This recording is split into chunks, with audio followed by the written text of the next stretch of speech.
Will come to order. Without objection, the chair may declare the committee in recess at any point. The purpose of this hearing is to examine the severity of America's cyber workforce gap and assess how the shortage of skilled cyber professionals leaves our homeland vulnerable to evolving global threats in cyberspace. Specifically, we'll delve into the challenges that the public and private sectors face in recruiting, training, and retaining skilled cyber talent. We will also discuss possible solutions to mitigate this shortfall. I now recognize myself for an opening statement. Good morning, everyone. Today, we're focused on the top cyber challenge we face, and that is the cyber workforce gap. This issue has been a top priority for me and other members of this committee since last Congress, and I know it is for many of you in this room as well. There isn't a city or a state in this country not affected by this cyber workforce gap.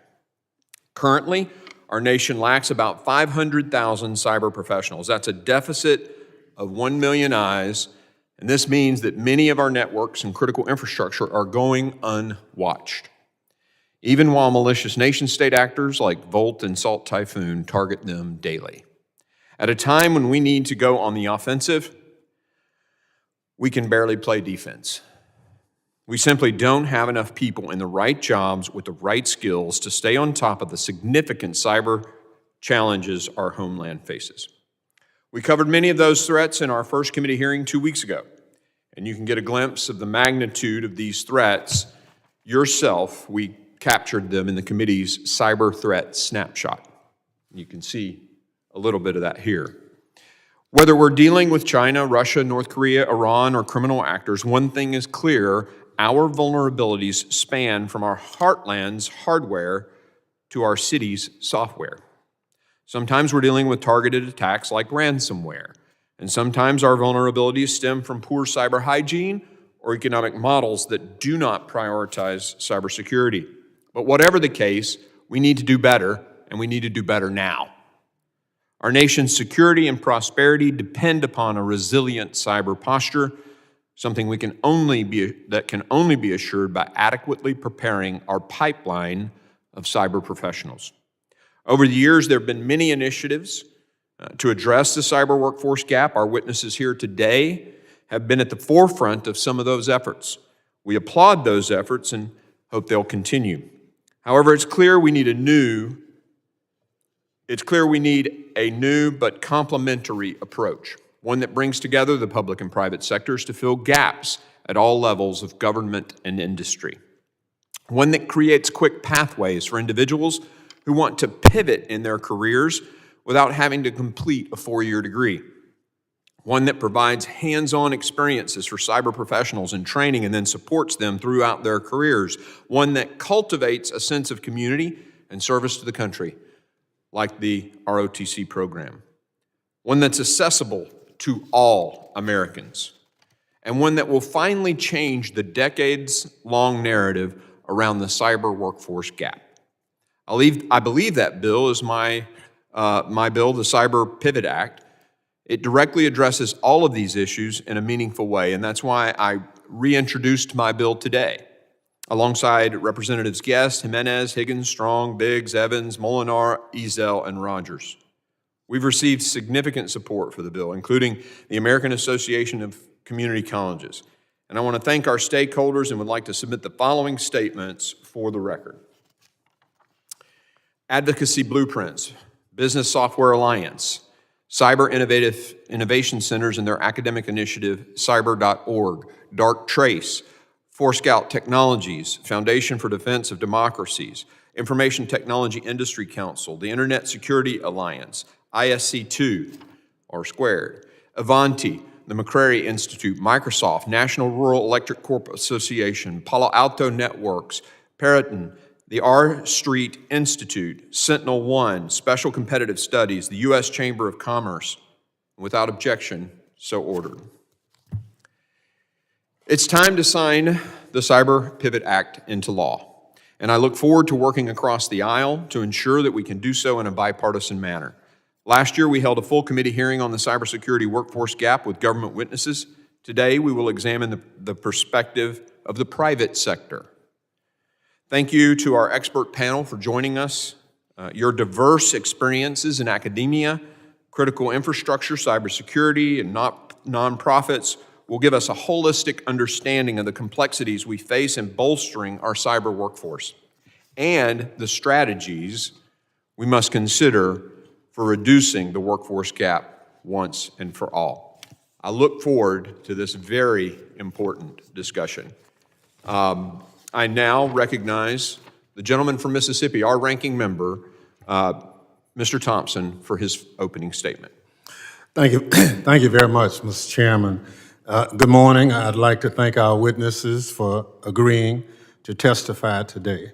I appreciate your expertise, and your input is valuable to the committee's work on cyber workforce policy. Just over 2 weeks ago, President Trump was sworn into office. Nearly every day since then, there's been a White House directive undermining the federal government's ability to serve the American people.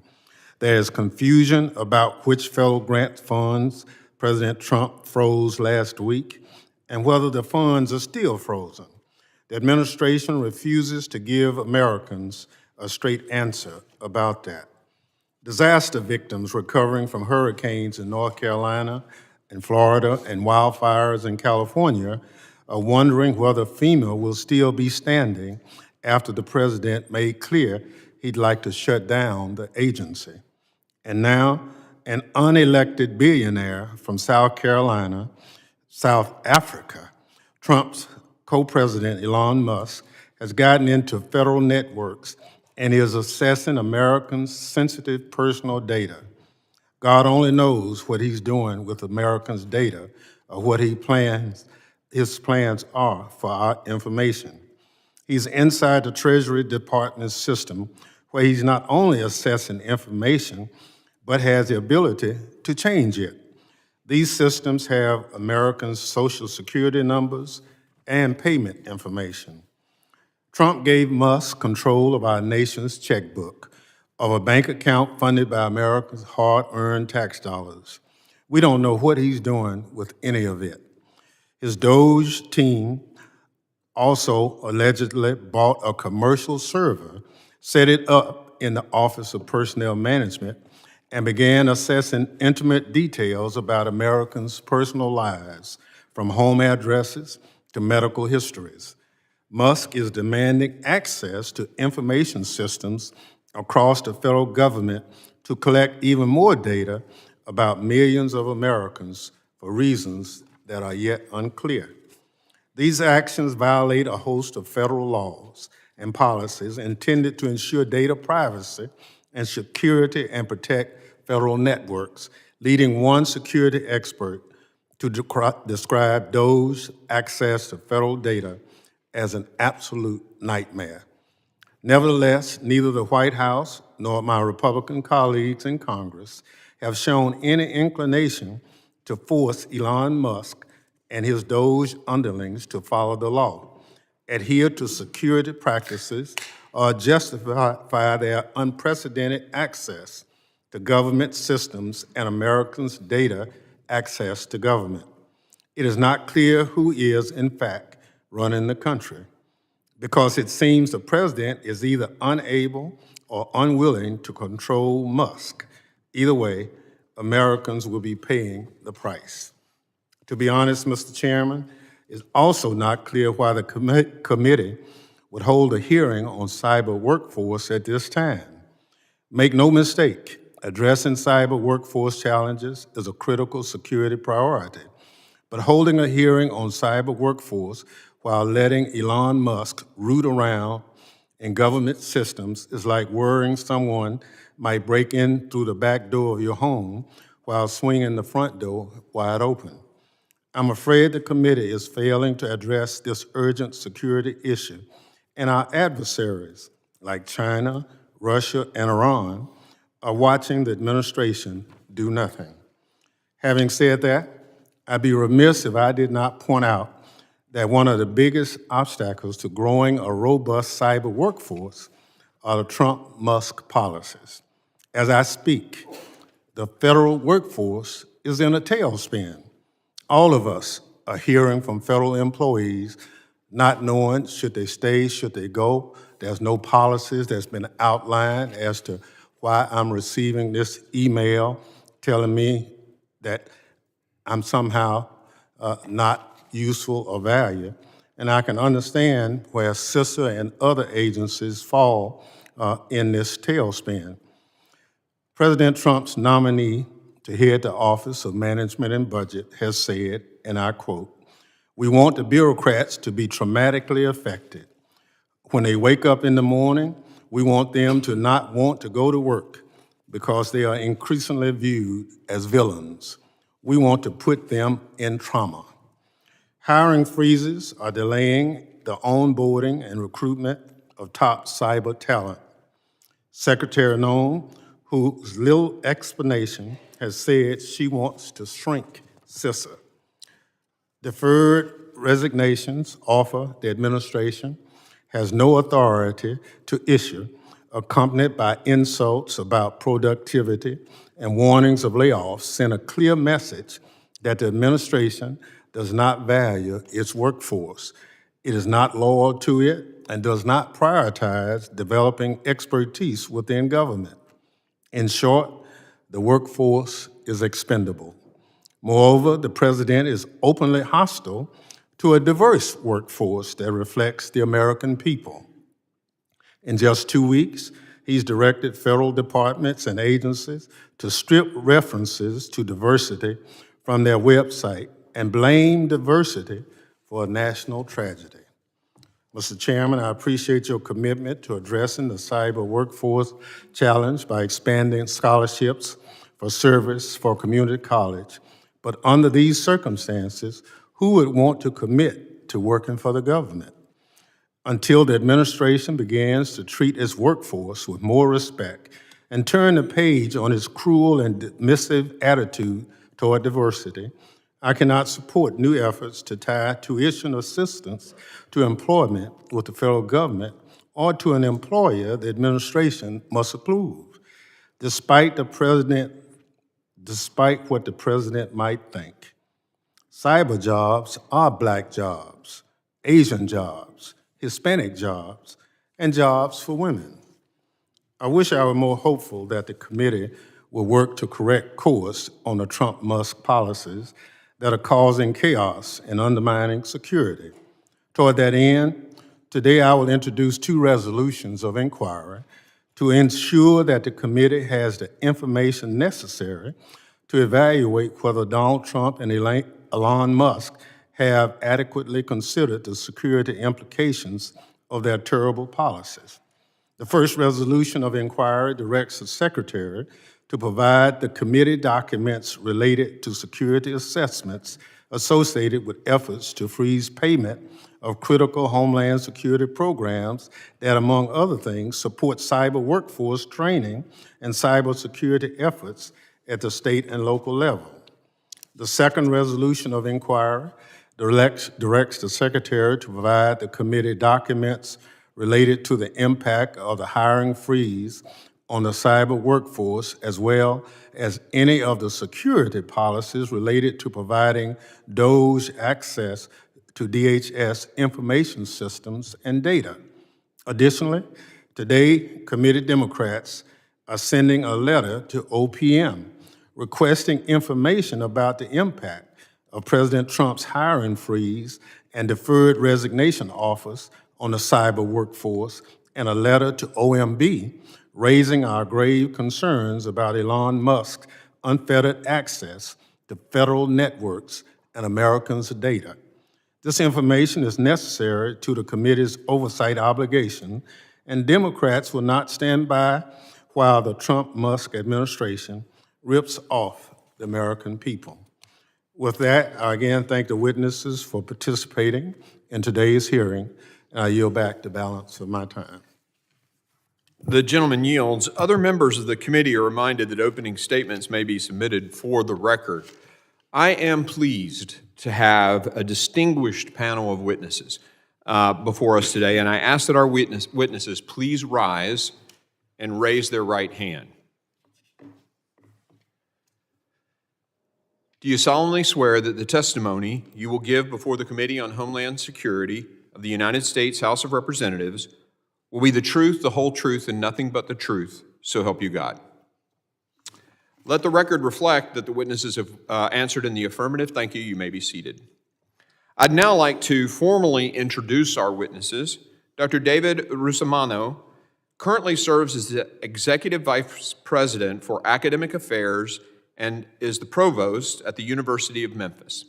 Prior to his current role, he served for 13 years as Dean of the Purdue School of Engineering and Technology and as Professor of Electrical and Computer Engineering at the collaborative campus of Indiana University and Purdue University.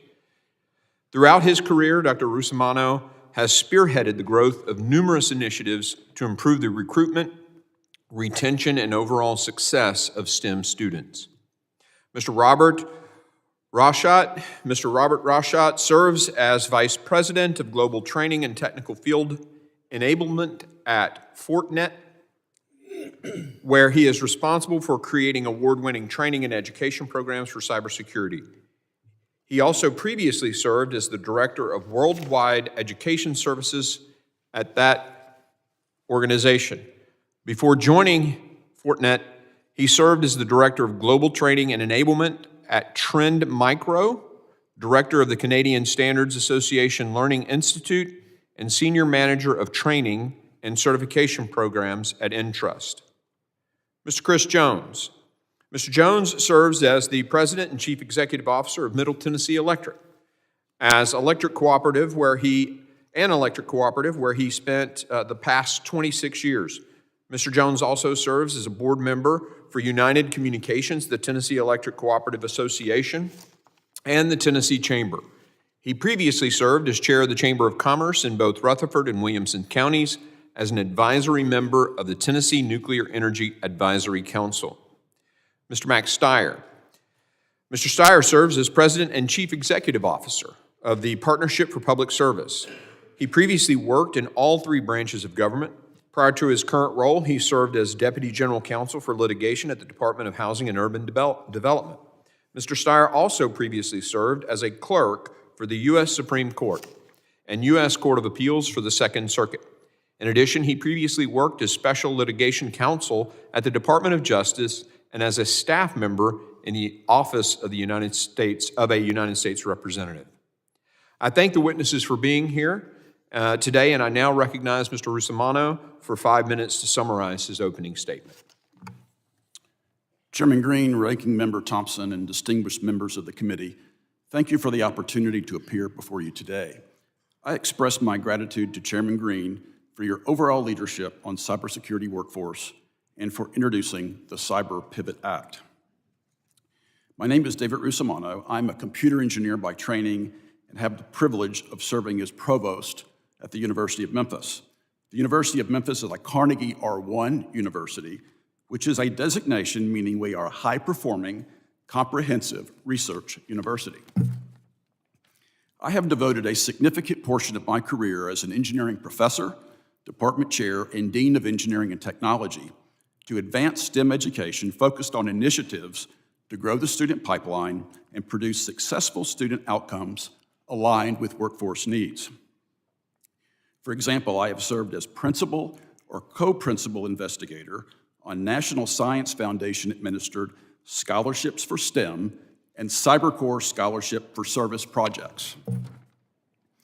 Rightly so, prior testimony to this committee has focused on cyber threats to our nation presented by a variety of threat actors. A parallel threat is the loss of human intellectual capital that could be marshaled toward strengthening our cybersecurity workforce. The Cyber Pivot Act is an important contribution toward mitigating these threats by expanding support for students, including those pursuing education and training at two-year community colleges and technical schools. To my knowledge, these institutions are currently only eligible as subawardees of the partnering four-year CyberCorps institutions. There are significant challenges to forming comprehensive cybersecurity readiness, including data that shows many colleges are struggling to align education with workforce needs. For example, a recent American Society for Engineering Education publication referenced a Forbes article by Perna in which he states, quote, "Historically, institutions of higher learning have been slow to pivot their offerings to meet current workforce needs. The inertia is real," end quote. The article also cites a survey in which 85% of recent college graduate respondents state, quote, "I wish my college had better prepared me for the workplace," end quote. In high-demand areas, most notably and critically in cybersecurity, the private sector may prefer to recruit experienced employees from other companies rather than creating entry-level positions and hiring new graduates of post-secondary institutions. Such an approach alone contributes to an unsustainable race for talent rather than developing highly collaborative partnerships with educational institutions and the public sector to grow the talent pipeline at scale and in a sustainable manner. A race for talent scenario may also have unintended consequence of presenting significant barriers to entry to the cybersecurity profession. A service commitment proportional to student sponsorship, as incorporated into CyberCorps and the Pivot Act, serves as an important model for the private sector. The federal government is encouraged to incentivize such a private sector service commitment, especially given the dependence of the U.S., including the U.S. military, on private sector infrastructure maintained with insufficient levels of cyber resilience, as noted by Rear Admiral Montgomery in his recent testimony to this committee. When private companies invest in collaborative education programs, they help the skills gap, easing the financial burden on taxpayers. Consideration of the Cyber Pivot Act also highlights the urgency for four-year institutions, including comprehensive R1 institutions, to develop and align a portion of their STEM baccalaureate degree portfolio to facilitate smooth pathways from applied technology programs. Per a report from the Education Commission of the states, 31 states have policies for transferring lower division core courses and a statewide guaranteed transfer of an associate degree. However, in many instances, these articulations may exclude or not optimally articulate courses, knowledge, and skills acquired through applied technology programs, creating a barrier to baccalaureate degree completion, which is a focus of the Polytechnic Initiative at the University of Memphis and is described in my written remarks. Thank you again for the opportunity to have this conversation today. Thank you, Dr. Russomanno, and I now recognize Mr. Rashad. And am I pronouncing your name correctly? Perfect. For 5 minutes to summarize his opening statement. Chairman Green, Ranking Member Thompson, and distinguished members of the committee, my name is Rob Rashad, and I serve as Vice President of Fortinet's Training Institute.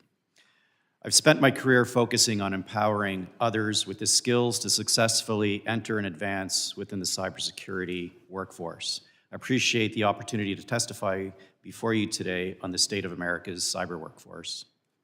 Fortinet is a U.S. company that is one of the largest cybersecurity companies in the world.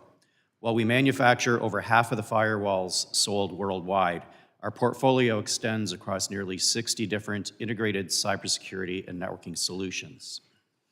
This reflects our commitment to innovation as cyber threats continue to evolve. In addition, Fortinet operates an award-winning training institute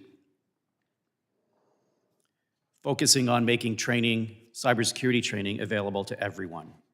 We believe teamwork across the public and private sector is critical to ensure strong national cyber resilience. A robust and skilled workforce is foundational to this resilience, making today's discussion both about jobs and our national security. The demand for cybersecurity professionals continues to outpace supply, with over 500,000 unfilled positions in the U.S. We annually conduct a skills gap survey surveying IT and cybersecurity decision makers, with our findings compiled into an annual cybersecurity skills gap report. Our latest research found that 75% of U.S. organizations believe that the workforce gap is escalating cyber threats, and nearly 90% have experienced a breach they attribute in part to lack of cyber skills. While companies are working to recruit and retain talent, more than half struggle to find qualified professionals. The cybersecurity workforce gap has been exacerbated by several interconnected challenges, the most significant challenge being the persistent reliance on traditional four-year degrees as a primary requirement for most roles. We've observed a growing number of technical schools, colleges, and universities launching two-year degree programs that effectively prepare students for a range of cybersecurity roles. Waiting until high school or college, however, to influence career decisions is often too late. Just as kids talk to their parents about becoming doctors or firefighters, we need to ensure that cyber threat hunter, for example, becomes part of that conversation. To help create that spark, Fortinet has developed cybersecurity awareness training for K-12 schools nationwide and has made it available at no cost. The curricula introduces cybersecurity concepts as early as kindergarten. Today, the program operates in 43 states. By engaging students, teachers, and parents, we're sparking interest in cybersecurity careers early. We must also do more to attract existing underutilized talent pools. A key example is military veterans moving into civilian roles. Many veterans possess highly relevant skills that are invaluable to cybersecurity. Our veteran partner organizations, though, often note that their members lack awareness or the confidence in how their military experience translates into cybersecurity careers. We must unlock this wealth of talent that is both capable and well-suited for the field. We must also focus on reskilling and upskilling. Cyber professionals often face high stress and burnout, and many organizations lack clear career progression paths. Strengthening training, mentorship, and career mobility will help grow a sustainable workforce. Industry, academia, and government are making progress, but we must scale our efforts. If enforced, the proposed Cyber Pivot Act would have a positive impact across both the public and private sector, with its emphasis on cybersecurity scholarships for students in partnership with technical schools, colleges, and universities, as well as developing internships and federal job opportunities for graduates.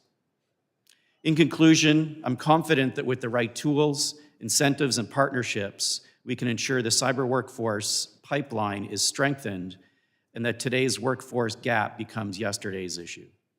To achieve this, we need bold, consistent action that can scale, ranging from early training of our children on cyber awareness through to technical career training and efforts like the Pivot Act.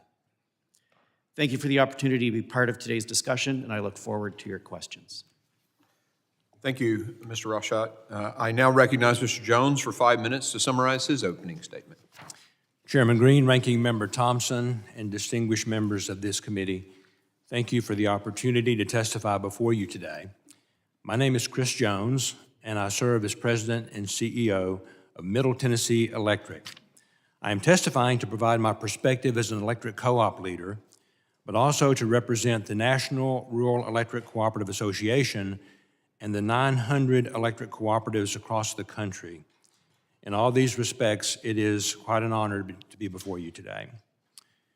MTE is the largest electric cooperative in the TVA region and the second largest in the United States, serving more than 750,000 Tennesseans.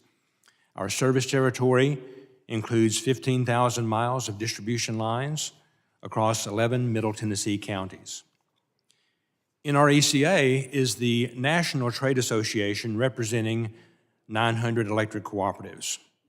Electric co-ops are not-for-profit electric providers and are focused on delivering affordable, reliable, and secure electricity to more than 42 million Americans in 48 states.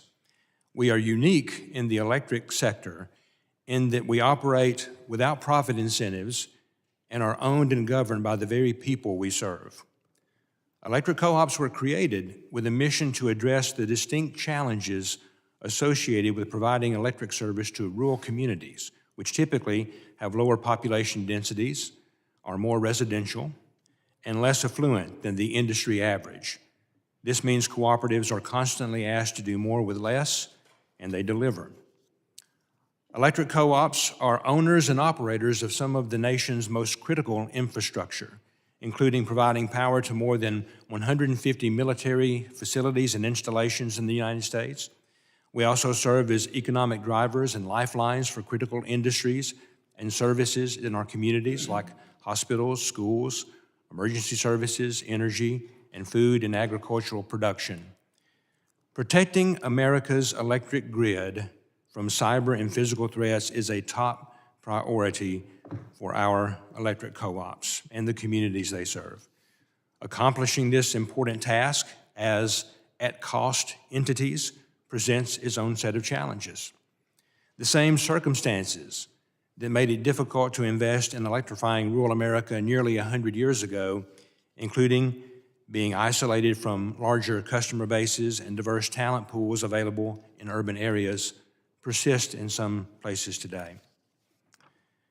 I addressed these issues in more detail in my written testimony, but electric cooperatives struggle for cyber professionals against more competitive salaries and benefits offered by larger urban-based firms.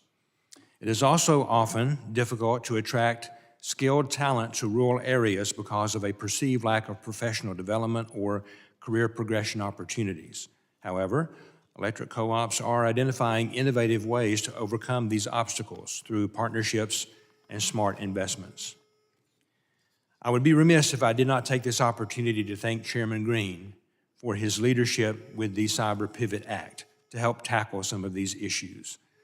Electric cooperatives were pleased with the inclusion of language that would extend cybersecurity internship opportunities to critical infrastructure in rural communities. Creating a talent pipeline that includes pathways into rural areas will foster a local, skilled cybersecurity workforce to safeguard critical infrastructure in these regions. We have a saying that if you have met one electric co-op, then you have met exactly one electric co-op. We come in all different shapes and sizes, but many of our challenges share similar themes. MCE is fortunate to not have to wrestle with some of the more intense challenges of the rural cybersecurity workforce issue. However, with my 26 years working for the cooperative, I have seen the lengths MTE has had to go to tackle those issues and can share many challenges that are impacting other co-ops across the broader community. Thank you for this opportunity, and I hope to be helpful, and I look forward to responding to any questions. Thank you, Mr. Jones, for your testimony, and Mr. Steyer is now recognized for his 5 minutes of opening statement. Thank you very much, Chairman Green, Ranking Member Thompson, and all the members of the committee, especially for the extraordinary way that you have operated as a committee, bipartisan, focusing on this issue over the long term and being extraordinarily thoughtful. It is, unfortunately, I think, a little unusual and deeply appreciated on such a fundamental issue. We know that it's important when we're thinking about cyber to be focused on the whole picture. That includes, obviously, the private sector as well as the public sector. My focus will be on the public sector. I think one important difference in today's world is that our government is no longer the market maker, it's a market participant. And so that relationship between the private sector and the public sector has changed, and it's fundamental to think about what that interrelationship actually needs to be. In the public sector, we have made progress, but the truth of the matter is the gaps remain. It's extraordinary that GAO in 1997 identified information security as an item on their high-risk list. It's still there. Human capital issues since 2001. I think this committee should be asking the question, we're making progress, but what more do we really need to do to change the circumstances? Because the incremental change we're seeing so far, frankly, isn't good enough. I'm going to offer 3 categories of opportunities for improvement, beginning with reforming the broader system. And we often in the federal government operate way too much in the vertical. When you're thinking about something like cyber, it should be a holistic approach. We need to be looking at, frankly, strategic human capital management across the board, looking at it as one government and integrating the efforts so we have information from all agencies. We know there's a 2,000-person gap in the cyber workforce at DHS, but frankly, we don't really know what the full picture is. So understanding it from a comprehensive view is fundamental here. Secondly, we need to focus on implementation of things you've already done. In particular, the Bipartisan Chance to Compete Act, the notion that we should be focused on skills-based hiring is a fundamental one, especially in the cyber area. Getting that implemented effectively so it actually is making a real difference is going to take work, oversight, and continued follow-up from this committee. And third, very important, we need to look at the pay system. It's nuts. We have a pay system in the federal government that was designed in 1949, and that's basically how we pay federal employees. That is when the federal workforce was almost exclusively clerical, and now it's professional. The world has changed, our government has not kept up, and frankly, we need to change that. And the pay system is a very, very prominent place in which that needs to be done. Secondly, we need to go for big swings. And partly I mentioned earlier about strategic human capital and doing that holistically. We need to see cyber more broadly managed as a government-wide asset, not agency by agency. There's enormous efficiencies that can be generated by that. We need to improve the entry pipeline. Mr. Chairman, the Pivot Act, I think, is fundamental. You forgot one thing when you mentioned the different agency or organizations that were endorsing your legislation. Please include the Partnership for Public Service, going forward. We've been supporting this notion, in essence, of an ROTC-like program for decades. It is such smart things. We shouldn't build separate institutions. We should use the institutions that already exist. And third, we need to look at development of mid-career and senior talent. And on that front, one of the things we need to think about with the public sector workforce is more exchanges between the public sector and the private sector. There's too much insulation between those, and frankly, it's not only the knowledge that needs to be shared, but they need to understand how the different entities work, and you do that by working in different entities. So having more flow of talent, I think, is going to be fundamental. The third piece that I'm going to flag here, and this is the one that I think is going to be the most challenging, and that is just bluntly, we need to stop the harm that is taking place right now. There is truly real damage being done to the federal workforce, specifically the cyber workforce, and the list is long in terms of the hiring freeze, the push for people to resign, the collection of information about probationary employees. And the best way I can capture this is to read 2 paragraphs of an email that I received last night from a student in the Cyber Corps Scholarship Program. She writes, "The Cyber Corps Scholarship for Service Program provides educational funding for students in a cybersecurity exchange for working in the federal government after graduation. This scholarship has been vital to my career and academic journey. Without the funding, I would have been unable to attend graduate school, and I was thrilled by the opportunity to work in public service upon graduation. It has been a goal of mine for some time to join the federal workforce, and this program seemed like the perfect opportunity. In recent weeks, I've had job offers rescinded and opportunities paused until the hiring freeze is over. The executive actions have led to significant uncertainties for me and my Cyber Corps classmates. Students who face tremendous pressure to find a government job or risk owing the government over $170,000. I urge you to speak with the panel about the importance of ensuring the hiring freeze, national security exemptions apply to all cybersecurity jobs in the U.S. government. Getting this, I felt an obligation to share it. Thank you so much and look forward to the conversation." Thank you, Mr. Steyer. And members will be recognized by order of seniority for their 5 minutes of questioning. I want to remind everyone to please keep their questioning to 5 minutes. An additional round of questionings may be called after all members have been recognized. I now recognize myself for 5 minutes of questioning. First, I want to thank the witnesses for their support of the Pivot Act. I do think, obviously, it's the right way to go about solving this issue, and having served in the military and seen how the ROTC program not only benefits the military, but then serves the nation as those individuals get a college degree and expertise, and then they leave the force and go out and serve the country, working for companies and government offices elsewhere. That it really, I think whoever created that, it's the legacy for the nation. The GI Bill is an excellent example. Women came home from military service and left the military and had a degree paid for, and then went on to serve the country. So thank you for all of you for your kind words about that. Obviously, this 500,000, and I've heard numbers ranging from 500,000 to 700,000. But it's a really big number. It's our greatest cybersecurity threat, without a doubt. When we look at the issues that create the risk, this is our number one risk. If we don't have the right people in the right place defending our networks, we're going to lose. Let me ask really a question for all of the witnesses. How has this cyber workforce gap affected your organizations? And if we had a broader or more prepared workforce, how would that impact your ability to do your job? So how's the deficit hit you? And if we didn't have this deficit, how would that impact you? And we'll start with you, Dr. Rosamano. Well, thank you, and I wish our Chief Information Officer were here to help answer your question, but I do know that we have vulnerabilities within the university. We have very sensitive data, student records, what have you, and so, yes, we do have vulnerabilities. Many of those vulnerabilities are through, quite frankly, human behavior, so the training aspect is critically important. A basic level of cyber security competency, regardless of your position within an organization, is critically important. A fundamental knowledge, cybersecurity for all, if you will, in terms of basic competencies would go a long way in mitigating a lot of the attacks we see today.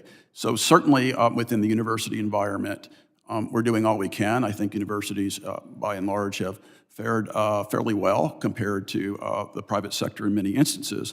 But there are significant gaps to be addressed, and we would benefit directly from the Cyber Pivot Act. Let me ask Mr. Steyer to kind of comment on that question, and then I'm going to, because I only have a few minutes, but if you could say where, what is the impact to, not your organization, but, businesses from your perspective? Look, I think the impact is profound, and we know that there are breaches that are going on. There are national security issues that are very hard to quantify in terms of the harm we're talking about because we have enemies abroad who are collecting information about our country, and it puts us at risk in the most fundamental way.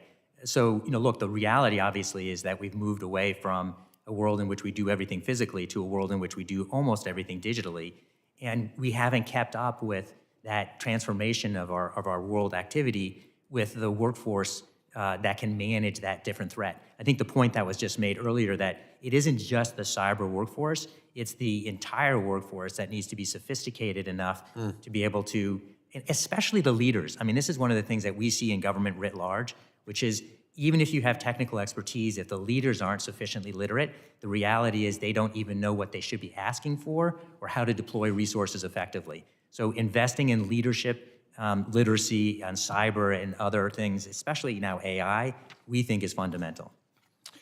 Let me ask the other two witnesses that are here, when it comes to recruiting people to come do cyber training and be cyber experts, what is the biggest hurdle to recruitment of those students who would then come or employees who would then come and be trained on cyber? Mr. Chairman, I would say for electric co-ops, what we face primarily is the workforce shortage, and then attracting with appropriate salary. Of course, we're talking about a 900 cooperative network, a lot of rural areas that we serve, so we have some natural limitations there relative to someone wanting to come to certain places to work. But certainly the talent pool itself is the primary obstacle. Well, clearly with a limited supply, the price is going to be high. Yes, sir. Mr. Rashad. I think being a cybersecurity vendor, we're in a different situation. The large majority of employees are cybersecurity professionals within our company, so our competitive nature is a little bit different. What we do see, though, is a lot of our customers and partners are coming to us, looking to us as a source for recruitment. And I think what they're starting to see now is it's not just a recruitment issue, but a retention issue. So they're not able to retain that talent through into their more senior roles. So at the top leadership roles, they're starting to become a significant gap because of the retention. Again, it all comes back to supply and demand, doesn't it? Because that retention, that movement about the industry is because there's all these openings out there and people are paying more. So thank you for that. I yield to the ranking member for his 5 minutes of questioning. Thank you, Mr. Chairman. I thank our witnesses for your presentation. Clearly, we accept the premise that we are short of people in this space. The chairman talked about 500,000. That is probably a good number. And the retention issue associated with it is a big challenge also. But Mr. Steyer, you raised some questions on the government side that I think we need to burrow down on. We have, for the last 2 weeks, been under significant pressure as a government and our employees are being told that there's a hiring freeze, you got to go home. And how does and I guess the question would be, how does the impact on hiring freezes have on the ability of federal agencies to do their job? I'll do that first, and then I'll go to the other part. Congressman, I think that the answer is very clear. I read you the email from the student in the scholarship program, CyberCore scholarship program. The reality, I mean, we all have organizations that we're running. Our most important asset are our people, and creating environments that enable them to perform at their very best is essential to our jobs as leaders in our organizations. And when you create an atmosphere, frankly, of fear, you're diminishing your capacity to perform. So whatever else one might say, it's not the way to run an organization. When we're talking about cybersecurity, which obviously has such a fundamental national security and broad impact on our society, it's dangerous. And so whether it's the hiring freeze or some of the other actions that are taking place, there's plenty of ways to improve our government. We need to actually engage in a massive reform of our government. The things we're seeing right now are taking us the wrong way. Well, and I appreciate your comment. So even a temporary pause can be disrupted. Can you talk about that temporary pause and delay as it relates to slowing the hiring process? Well, look, I think that the reality is many new administrations coming in actually engage in some kind of hiring freeze. So I think, to me, it's the broader picture that we need to be looking at right now. We already have a hiring system in the federal government that is not just ridiculously slow, and that's a big problem, but even more important is that it doesn't often identify the best talent or really operate in a strategic fashion. So you don't actually have subject matter experts owning the hiring process. It's often the HR professionals who don't really know what they should even be looking for. So there is fundamental need to reform the hiring process. When you do a hiring freeze, you layer on top of what is already not working well and a whole nother set of problems, not only with those people who are already in the pipeline, but frankly, in your ability to attract people from the outside who are looking at the hiring freeze and saying, how can I go there? There's no opportunity for me there. So it is enormously disruptive. We do need to think about the brand of the federal government as a hiring employer, and that needs a lot of work, because right now it is not presenting itself in a way that is most attractive to the talent that we need in our government to serve us better. Thank you. Right now, there's one individual who's 19 years old working for DOJ who has access to all our information, employee information. Can you just tell us, how do you protect in your own company employees' social security numbers and other information? We'll start, Dr. Rosamano. Sure. What you've described is, one of the chief responsibilities of our chief information officer. Of course, we have obligations around FERPA and student records. So I know that we do all we can to adopt the latest technology to ensure the safety and security of our student records. Moreover, we do, as a research R1 university, we do a lot of research, a lot of intellectual capital, intellectual property, and what have you. So once again, our chief information officer and our IT organization, I think they do a stellar job in terms of protecting our assets, given really very lean organization. So we have been very fortunate, quite frankly, that we had not had significant issues with respect to breaches. Well, my time is out, but I think you've made my point, is just anybody doesn't have access to that kind of information. You have a defined process that's closed, and that's it. That's how you protect your employees as well as your organization. Thank you. I yield back. Gentleman yields. I now recognize the Chairman Emeritus of the committee, my friend from Texas, Mr. McCall. No, thank you, Mr. Chairman. A very important issue. I think STEM education, I know this is not in the jurisdiction of this committee, is also very important. In 2014, the ranking member and I introduced a Cyber Corps Scholarship for Service program. Since that time, we've had $600 million in funding, 5,000 scholarships, 3 to 4 year work requirements. First of all, Dr. Rissamani, Mano, I apologize, and Mr. Steyer, could you touch on the success of the program and what needs to be done to enhance it?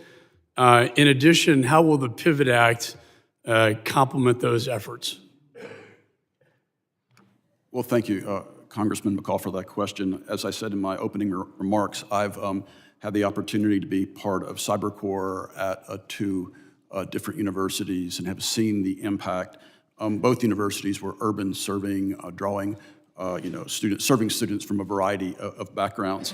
One of the real strengths of Cyber Corps is the internship component, the career fairs.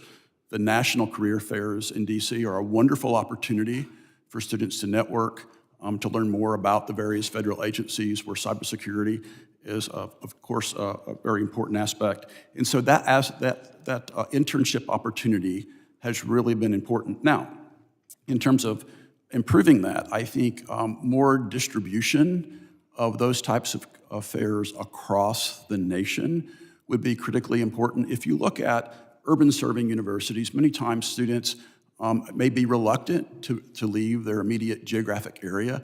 There could be family dependencies and so on that first generation student. So I think having opportunities distributed throughout the nation, many of those jobs are concentrated in the DC area. I believe that would be a great opportunity, and maybe working additionally with the private sector with regard to incentives to provide further distribution and penetration across the U.S. We heard about rural serving areas as well. So I think that could be an opportunity to further penetrate the great benefits of Cyber Corps across our nation. And Mr. Steyer? Well, first of all, thank you for creating the program. It's done a lot of good, and thank you for looking to how to make it better, because we obviously get to do that always. My thought would be to really think about career pathing. I think one of the real challenges is you may get entry talent coming in, but how do you retain them? Can you create something that might be an add-on to the program that provides a private sector placement so that they're getting both the private sector and the public sector experience, with the expectation that they'll take that private sector experience and return to the government as a way of, again, bringing best practice from the private sector into the government? We need to see more of that flow back and forth, as I mentioned earlier. And I think if you think of this as a longer-term pathway, that will be very important. And then the last thing I would say to your back point, I think the Pivot Act is an improvement. We need to scale. We're talking about such a huge problem. If we don't scale, it's a good thing, but it's not meeting the need. Yeah, I think marking up and passing the Pivot Act will help, I think, complement the success of the Cyber Corps program. The role of the Guard, I visited my guardsmen at Camp Mabry in Austin, and they have tech jobs in the daytime, and they're weekend warriors in the cyber command, on the weekends. I see that as a great enhancement to our both federal workforce, but also with the state as well. My governor just created a Texas Cyber Command in San Antonio, where the Air Force has its cyber command. And I see that federal-state partnership really enhancing that, I think, is very helpful when the states get engaged in this and not just relying on the federal government. Do you have any thoughts on that? Well, I would say, once again, Cyber Corps and the Pivot Act with that service component is a great model. The question is, how do other entities adopt that model? And certainly, I think there's ample opportunity at the state and local levels to look at how the Cyber Corps project has been successful, and in turn, then adopt those best practices in their local areas, as well as the private sector.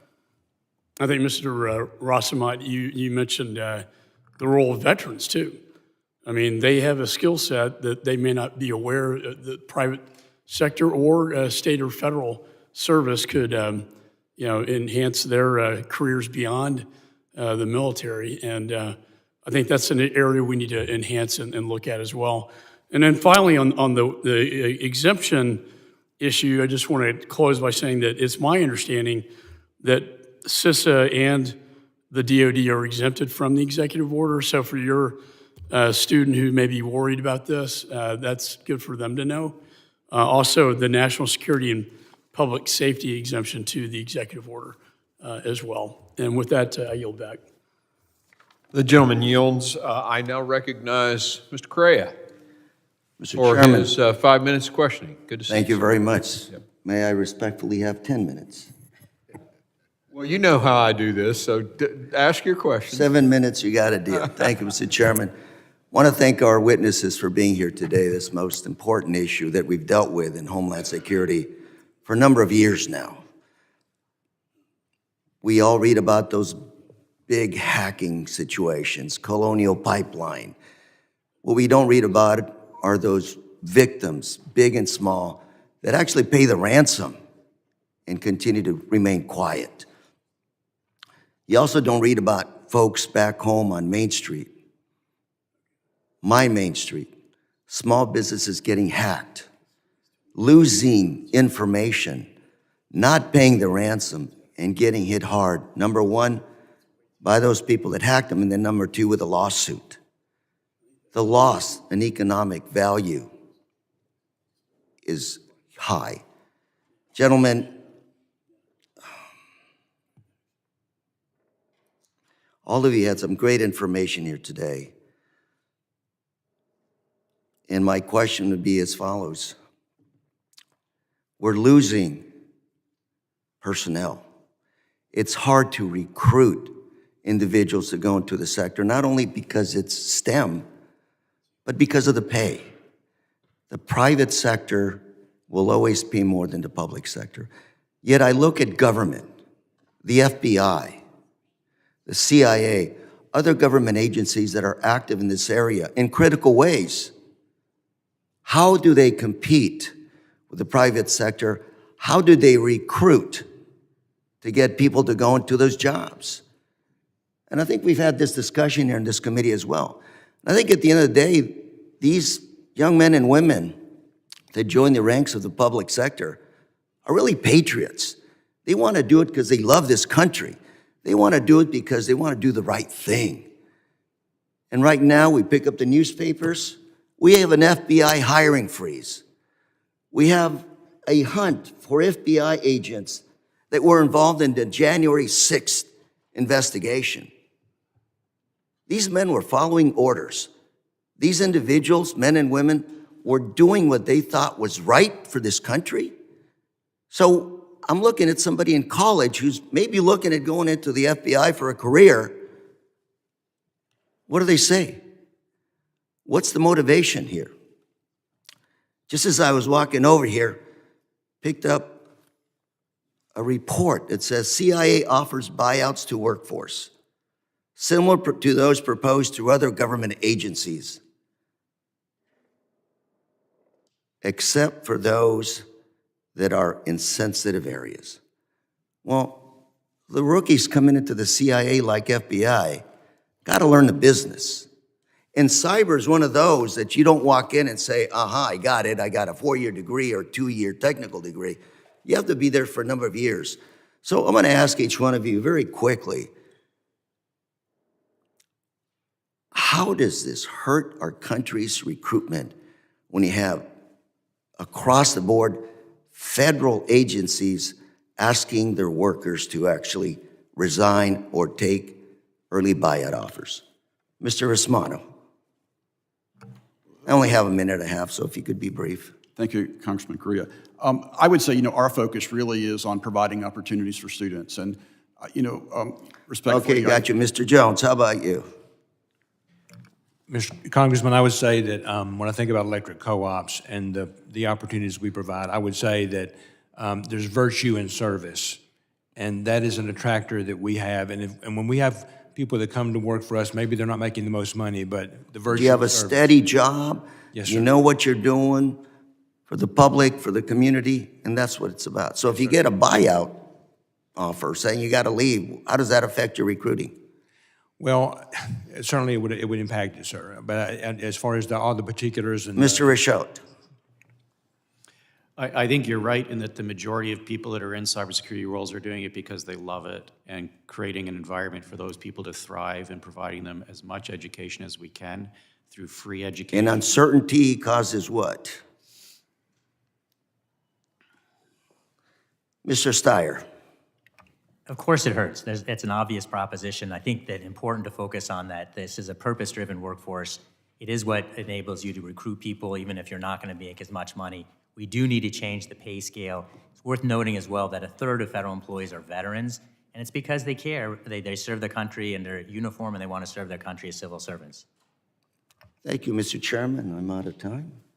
Gentleman yields. I now recognize the former chairman of the Border Subcommittee, the gentleman from Louisiana, Mr. Higgins, for 5 minutes of questions. Thank you, Mr. Chairman. In the last Congress, I posed a question to this committee, and we discussed the nature of the workforce is what we're here to talk about today, and the historical comparisons of workforce participation as a concerning trend, but perhaps offers us an opportunity as it relates to the cyber realm and our workforce requirements to address emerging threats to our country, and how can we draw upon the available workforce. We discussed how to prepare and recruit America's cyber workforce, and I remarked upon a documented phenomenon of America's so-called disconnected generation. Just a few stats: the current labor force participation rate among Gen Z, ages 20 to 24, 71%. That's roughly 4% lower than the millennial generation and 6 percentage points lower than the preceding generation when they were in the same age range. And this is, to me, my perspective is this is a sweet spot that perhaps in our workforce we should focus on. And specifically, according to a recent study among Gen Z, a staggering 73% of those young Americans report feeling constantly alone. And as it relates to the disconnect from the labor force, perhaps there's several factors that contribute to that, but let's talk about the conceptual nature of this field, the cyber field. The cyber battlefield is vast but unseen. And the call to man our cyber defenses, while critical, it lands differently than, say, a call to serve in uniform or on the front lines in the traditional historical perspective, like public or military service. So how do we bridge this gap, and how do we access this vast workforce that is available of young Americans that are not engaged? And I'd like to submit for the record, Mr. Chairman, a RAND Corporation report entitled How to Analyze the Cyber Threat from Drones. I seek unanimous consent to offer, Mr. Chairman. Without objection.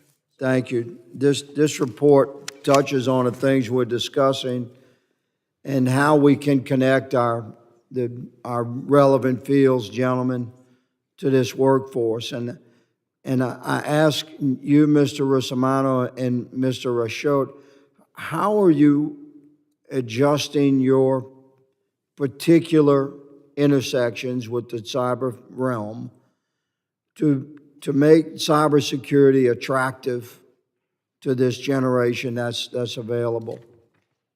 Mr. Russomanno? Thank you, Congressman Higgins, for that question. With respect to Gen Z, I think it's very important to message early on, and glad to hear about these early K through 12 initiatives, is how vast the cybersecurity field is. Many times folks think about computer science, engineering, these disciplines that have tremendous prerequisite chains, a mathematical foundation, basic science foundation. Those are wonderful programs. Our nation needs those programs to advance the state of the art. but there's ample opportunities to apply the state of the art, and I don't believe we're articulating those opportunities broadly enough to Gen Z. So at the University of Memphis, for example, we have the Polytechnic Initiative that's really looking at expanding our cybersecurity degree portfolio to better align with community college and other training programs. Are you seeing an engagement from these young Americans where they appear there's some heightened awareness of the cybersecurity field and they're attracted to that? Are we recruiting these young Americans through that program? I believe so. The real challenge is for these students to see themselves in these careers, because oftentimes they may think of the barrier in terms of the mathematical preparation, basic sciences preparation. So really that focus on that applied practice, which I think the Pivot Bill in particular is addressing to expand the workforce to community college and technical school opportunities. Thank you. And my time has expired, but Mr. Chairman, could Mr. Rashote briefly respond to the same question? How is he helping the workforce see their way into the cybersecurity realm? I think the public-private partnerships are critical, and from a roles perspective, I think cybersecurity roles can sometimes be quite nebulous. So someone going into education to become in a cybersecurity career, what does that career look like? What is the actual role? So we're taking a lot of emphasis around working with organizations to try to define those roles. What is a SecOps analyst, for example? Working with organizations like NIST with the NICE career paths and trying to map. We've actually mapped our entire catalog of cybersecurity training courses to the NICE pathways to try to make that more well-defined. We're also working with hundreds of academic institutions to integrate our enterprise certifications into academic programs to make it more relevant, more hands-on. Thank you, sir. Thank you, Mr. Chairman, for the indulgence. I yield. Absolutely. The gentleman yields, and I now recognize the doctor, Congressman Thanadar from Michigan, for his 5 minutes questioning. Thank you, Chairman Dr. Green, and Ranking Member Thompson. Thank you for having this hearing, and I thank the witnesses to be here and appreciate their expertise and comments. Look, in the first week in office, President Trump illegally fired 17 inspectors general, the independent watchdogs responsible for providing critical oversight of federal agencies. We know that the administration is scared of anyone tracking what they are doing, and this effort is just one part of their effort to avoid any accountability.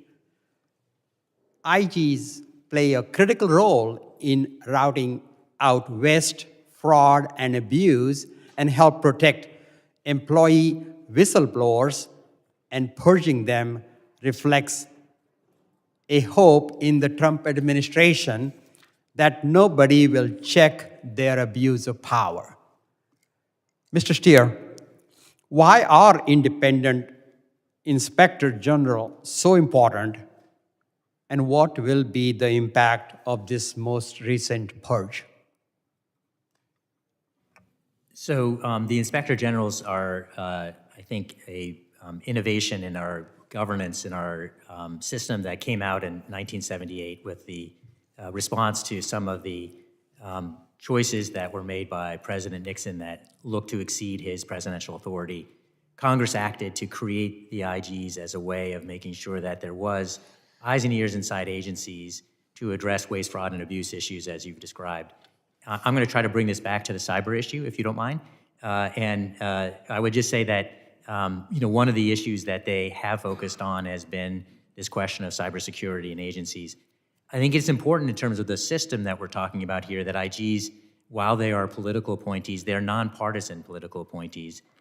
They're intended to extend beyond a single term or administration because the intent is to make sure that you have somebody who has the expertise and, frankly, the independence to ensure that you all in Congress are getting the information that you need to be able to do the oversight that is required, as well as the agency leadership as well.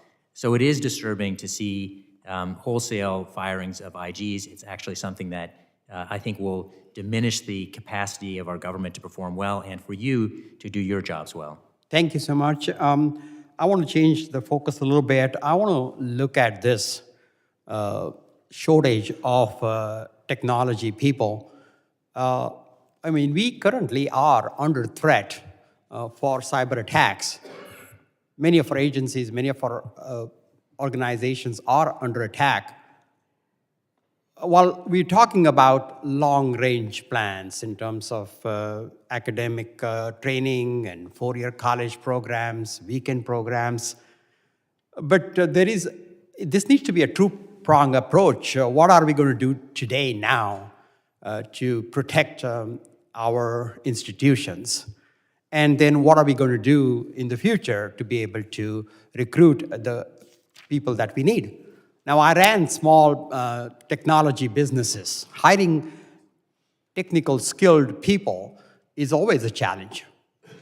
And we are always competing internally, not only in the private sector. So we need to be, what kind of a employer federal government is, and what recent changes that have been done in terms of the cuts. What does that do to the morale of existing employees, federal employees, and those who want to be into the federal government because of patriotic reasons, because of their love for this country? What are we doing to attract people? And are we a good employer? And are we also looking at the anti-immigrant bias with the current administration? There's a lot of cybersecurity personnel trained outside of United States, and what are we doing to make sure that we're able to hire them and attract them and compete while Canada and Australia and others are also competing for the same talent? Any thoughts? Maybe Dr. Rusomano, if you can comment on that. Sure. No, your point's well taken in terms of the here and now. And some of the things that we're really focusing on is reaching down to the high schools, creating dual enrollment curricula to provide not only the competencies around cybersecurity, but exposure to the career, to get excitement, right, to help build that pipeline in the high schools and developing that talent that can then hopefully matriculate to the academic programs, whether they're a community college, technical school, or a four-year institution. So really developing that comprehensive pipeline that's not a bumpy road, but a smooth road with roadside assistance. That's what we're focused on. Thank you so much, and thank you, Chairman, for this extra 38 seconds. The gentleman yields. I now recognize the gentleman from Texas, Mr. Luttrell, for his Thank you, Mr. Chairman. question. Mr. Rashad, does your program, you said that you're across the continental United States. So I come from a very rural district, and there's an appetite, and they're very hungry for everything, if you will. Can you come out and give an educational course at my K through 12 schools? And K through 12 is in one building. Is that something? Do I reach out to your organization? How does that work? Yeah, thanks for the question. We absolutely, we've made our entire curriculum, our entire catalog of cybersecurity training available in a multiple modes so that we can address these types of challenges. We've actually hired a team of K-12 educators within Fortinet to develop K-12 education for teachers. And we just unload the software and... Absolutely. Okay, yes. that's beautiful. The bad part about it is I've been up here for 2 years and some change, and I didn't even know you guys existed. Therein lies the problem. Because we've chatted about, we want to recruit out of the military, which I think is a fabulous idea. Mr. Jones, you're out in the rural areas. A lot of folks don't want to live out in the country like we do. And if we offer these job opportunities and we talk about pay, and which is a challenge, it always is. But the hard part about bringing experienced expertise into the military, the private sector is going to come in and snatch them and pay them 3 times as much as we can federally. And so there's the problems, one of the very many problem sets, if you will. Mr. Steyer, you laid out, job well done. I love the way you laid everything out because we need to hear that here. You all are the subject matter experts. My first question is, there's no portal. There's no enclave of information where the mass, either whether it's in the universities, Mr. Rossmano, you and I spoke about that. I have a university in my district that is eagerly trying to put together an academic profile or degree plan for cybersecurity. So those folks downstream, whether it's at the federal or private, have or can communicate with the universities like, hey, here's where we are in 2025. This is the expectation that we have, and this is where we need our men and women to be once they graduate, and then we'll take it from there. That's where I need traction.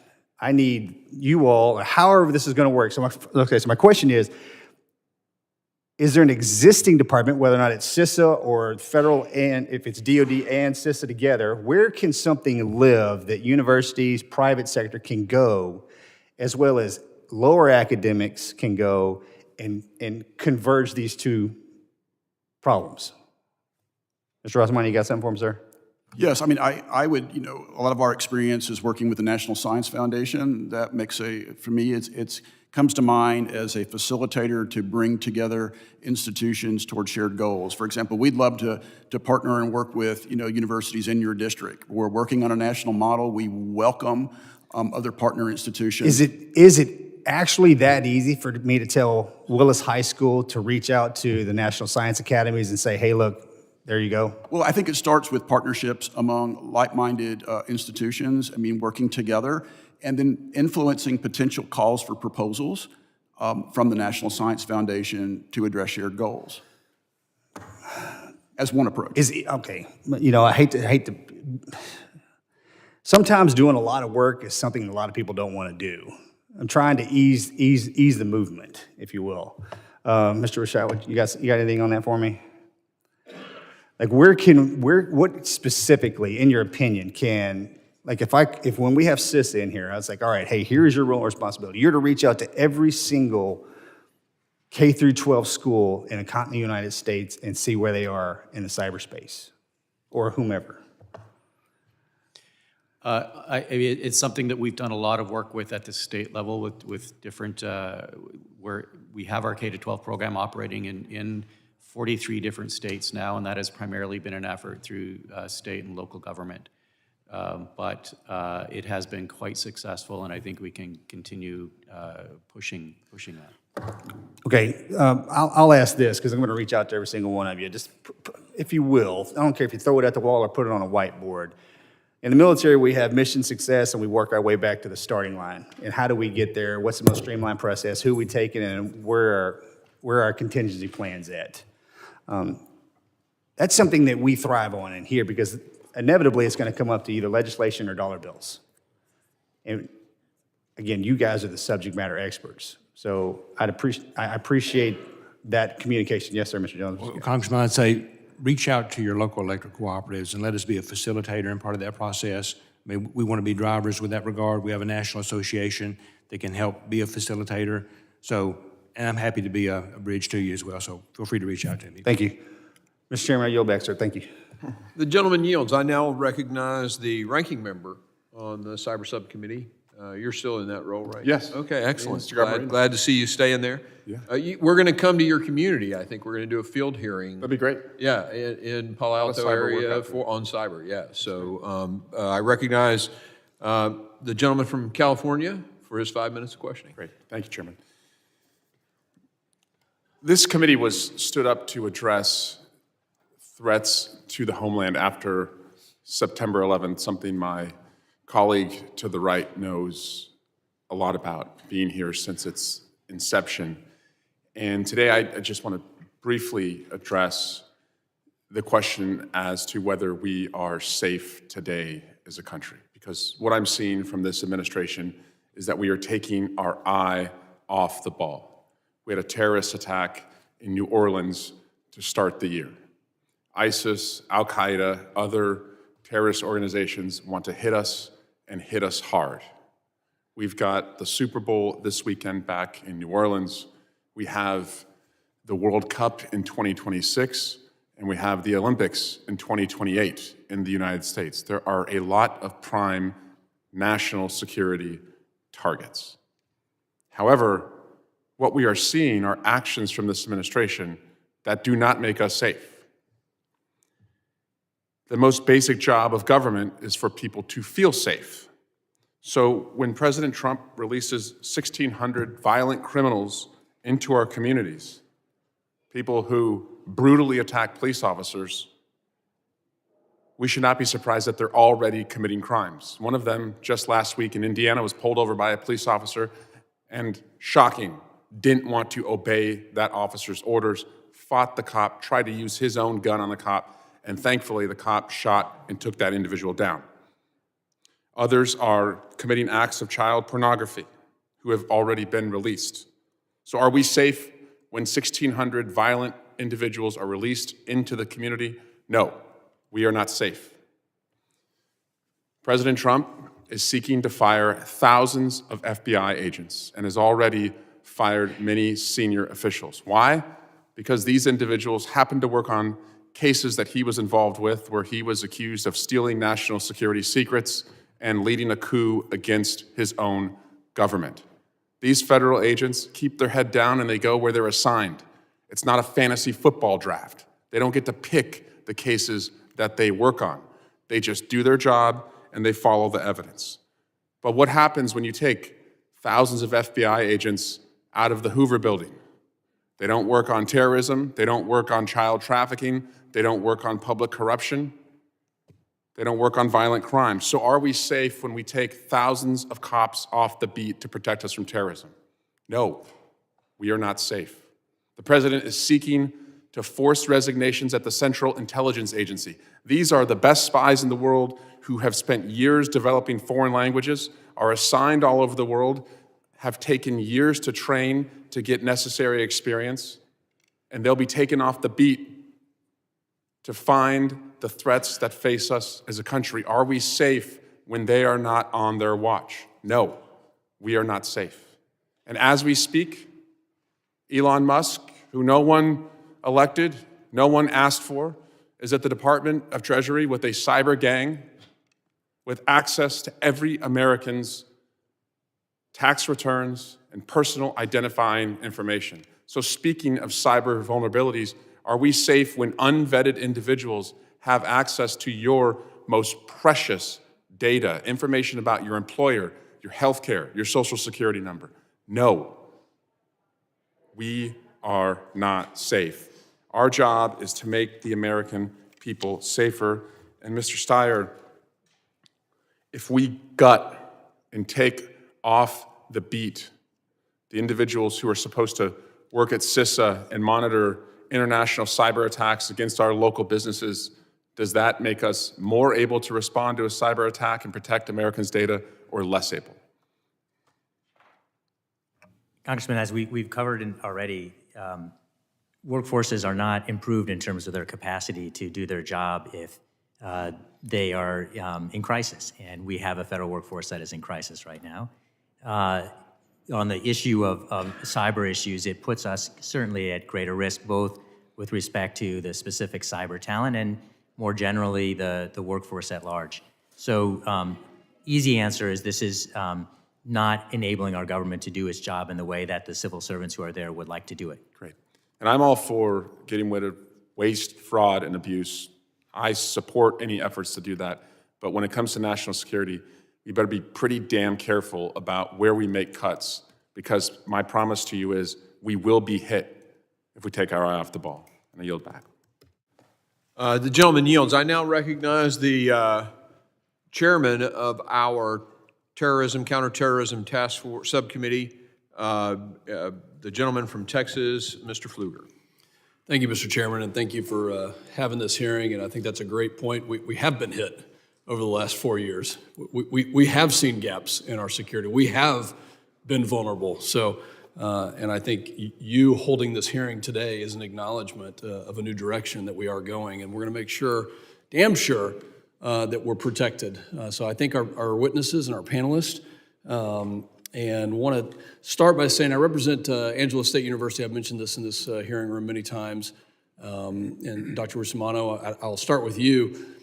What lessons, and Angela State is a center of academic excellence in cyber defense, what lessons should Angela State be learning, and what programs should they be trying to seek to help with the shortage of cyber professionals that we have, especially those that come from places like rural Texas that want to be a part of our security and defense. And give us some of the lessons you've learned and those that I can share with an institution like that. I think the key is expanding the portfolio of training with respect to cybersecurity readiness. Once again, many folks think of just computer science, engineering as those pathways, but there's others. And with respect to the national security threats that have been voiced, I know with Gen Z students, they want to make a difference, right? They are looking for meaningful work. That wasn't necessarily the motivation of an 18-year-old in my generation, but Gen Z wants to make a difference. So a call to this national security threat is something that Gen Z could rise to. And I will point out the ISC2 study from last year pointed out that our cybersecurity growth is flat year over year last year. So as the threat is increasing, our workforce growth is flat. We have to broaden the academic programs, the training programs available to our students, and articulate the urgency and the opportunity for Gen Z to make a difference in this challenge our nation faces. Are those training programs adequately suited to address the threat, to meet the threat, or is it Volt Typhoon and some of these things that we've seen recently? I mean, are they outpacing what we're learning, or is it adequate right now? We need more investment in applying the state of the art to our cybersecurity threats. And I think the Cyber Pivot Act is addressing, broadening that workforce, focused on applying the state of the art. Thank you. Mr. Jones, I'll go to you and have two questions for you. Number one, talk about internships and kind of pick up where Dr. Rusmano left off. What do those internships look like? What's most beneficial? How do we take a center of excellence, a student that comes from rural West Texas, and put that individual into a proper internship? Yeah, Congressman, thank you. Opportunity, obviously, for someone to come in and learn about cybersecurity, about the techniques that we have in place, but also to learn about an electric co-op. That we're, for a place like you're describing, a good place to work with a virtuous mission. So there's a good exchange there, and we hope to raise the profile of what electric co-ops do in internship programs like that. Well, that's where I was going with the second part of the question is how worried are our cooperatives, which service communities like mine in many, many cases, how worried are we that piece of critical infrastructure is vulnerable to an attack that would shut down the lights?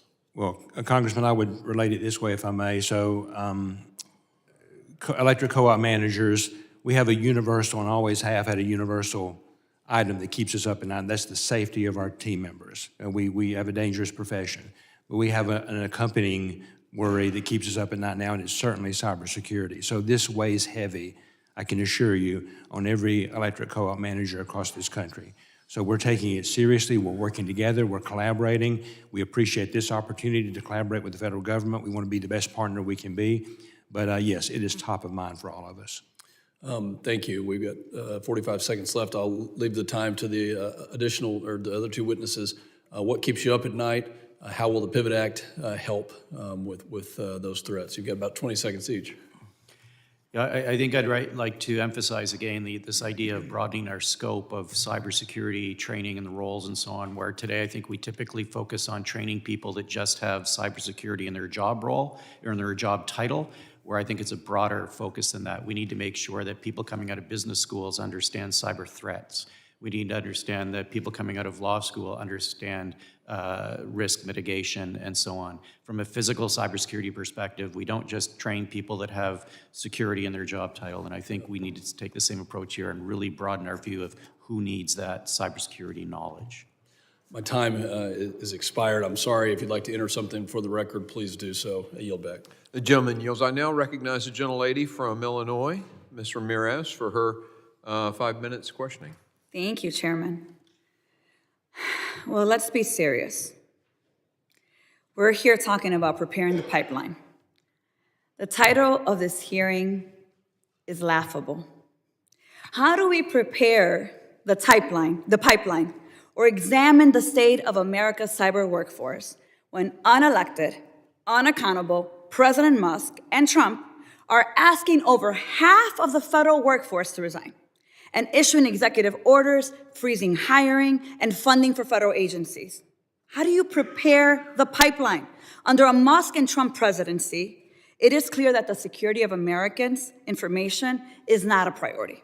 I mean, let's think about this. A private civilian with no security clearance bullied his way into the Treasury. He set up private servers and stole sensitive information from an agency. Let me repeat that because I think some of my colleagues on the other side need to hear it again. A private civilian with no security clearance bullied his way into Treasury, set up private servers, and stole sensitive information from the agency. Folks, if that isn't a national security crisis, a cyber security crisis, I don't know what is. The true threat to our homeland security is felon Musk, Trump, and their blatant misuse of power to steal information and coerce employees to leave agencies. The billionaire boss and his puppet, I'm going to let you all decide which is which, are on a mission of privatization for their own profit. Well, my mission, and I think the mission of a number of members here, is to protect the people. And with that, I want to really turn on to questions. And look, one challenge the federal government has when it comes to cyber workforce recruitment and retention is competing with the private sector. We know the government is not going to be able to pay as much as tech companies like Google or CrowdStrike pay, but the federal government has relied on offering a strong benefit package that also includes retirement benefits. That's how you recruit. And it helps recruit and retain workers. Now, Republicans are proposing to cut federal employee benefits to pay for tax cuts for the richest man in the world and Trump's other billionaire bosses. I worry this will make it even harder for us to recruit and prepare a pipeline and keep cybersecurity professionals. So, Mr. Steer, how have federal employee benefits played an important part in recruiting and retaining employees? Let me give you the second part of that question. How could cuts to retirement benefits harm efforts to attract new cybersecurity workers and keep the cyber defenders we currently have? Mr. Steyer? Sure. So I think returning to why is it that people come into government more broadly, it's because of mission more than anything else, but mission alone, people don't work only for mission alone, so compensation is clearly quite important. I noted earlier that the pay system we have today across the government is based on a 1949 law. It was based on this notion of everyone could be paid the same at a similar level of work. In a world in which you have different occupations like cyber, that's foolishness. So, you know, the answer number one is what should be done is modernize the federal pay system so that you actually have some market sensitivity by occupation, which is something we largely don't have. With the cyber workforce, we have different systems at DoD, DHS, but there's been no analysis about what is the right system and why should that system be applied to a single agency rather against the entire cyber workforce. So if you want to address how you recruit and retain on the compensation side a better cyber workforce, modernize the pay system, treat it as a unified workforce across the entire government so you don't have agencies competing against each other, and you will create better return for the American taxpayer and a safer country. Thank you, Mr. Steer. So let me follow up on that. Upon taking office, Trump resurrected Schedule F, his attempt to bring back the Gilded Age spoils system and hire federal workers based on partisan loyalties rather than qualifications and merits.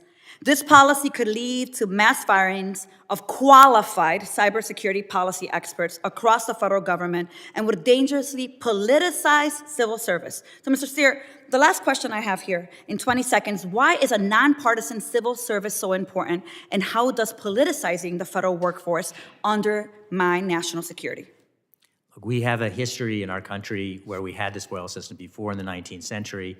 You wound up with corruption and incompetence. You see that globally whenever you have a system move away from merit with respect to the civil service. You see poorer performance in the government and you see corruption. So it is not the right way to move. We do need to reform our government. That's not the reform we need.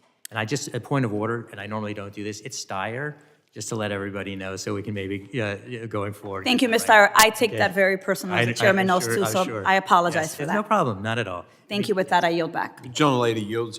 I now recognize the gentleman from Arizona, one of our border states, Mr. Eli Crane, for his 5 minutes of questioning. Thank you, Mr. Chairman. I appreciate the opportunity to be here today and talk with some subject matter experts about the pipeline of our cyber force and how we're going to compete with some of the threats as we see some of our adversaries increasing cyber attacks on the country. I just came from an oversight committee, and now I'm back here, and it's really the same nonsense going on in there. Just want to say to Elon Musk, wow, man, you are really effective because these guys are completely melting down. You must be doing something right. I think we might need to request some of your funds to get these guys maybe some pallets of tissues, some safe spaces, maybe a couple therapy dogs, because they are absolutely melting down. So good job, Elon. Now I want to cover something that Mr. Swalwell said a couple seconds ago. Mr. Swalwell talked about the responsibilities to protect the American people because this president pardoned the J6 prisoners, many who had been in prison for several years. It's just funny because I didn't hear that same concern from Mr. Swalwell or many of the Democrats on this committee when then President Biden was allowing hundreds of thousands of illegal aliens, many of whom were criminals, rapists, and murderers, and terrorists coming into this country on a monthly basis. So my point being is if you want to protect Americans, you can't just do it when it's politically advantageous. I want to start with you, Dr. Russomanno.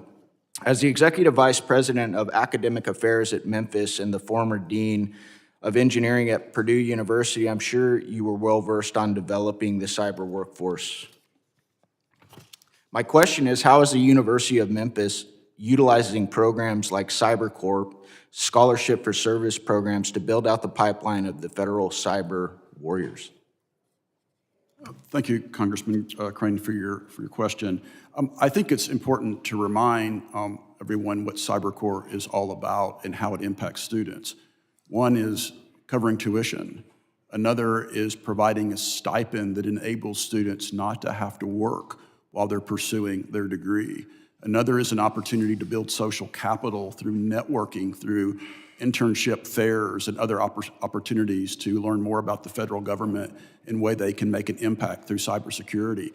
This is a tremendous enabler, if you will. We've talked about how do we get more of our youth involved in cybersecurity. Certainly helping them through their daily living is a fundamental way so they can focus on their studies to help our nation. Thank you. Next question for Mr. Richotte. According to the U.S.-China Economic and Security Review Commission, the cybersecurity school at the Wuhan-based National Cybersecurity Center planned to build 4 to 6 cybersecurity schools by 2027. The CCP has devoted significant resources to building their cyber force, and while the exact number of cyber warriors isn't available, it's safe to estimate that if the CCP issued a directive, it could bring a significant cyber force to bear against the U.S., especially given that according to U.S. Cyber Command, there are only 6,200 personnel across 133 teams working on cyber threats, and CISA at DHS has roughly 3,100 employees. My question is, how can academia, private industry, and the federal government partner together to ensure our cyber workforce pipeline is able to keep pace with the number of cyber warriors our adversaries can churn out?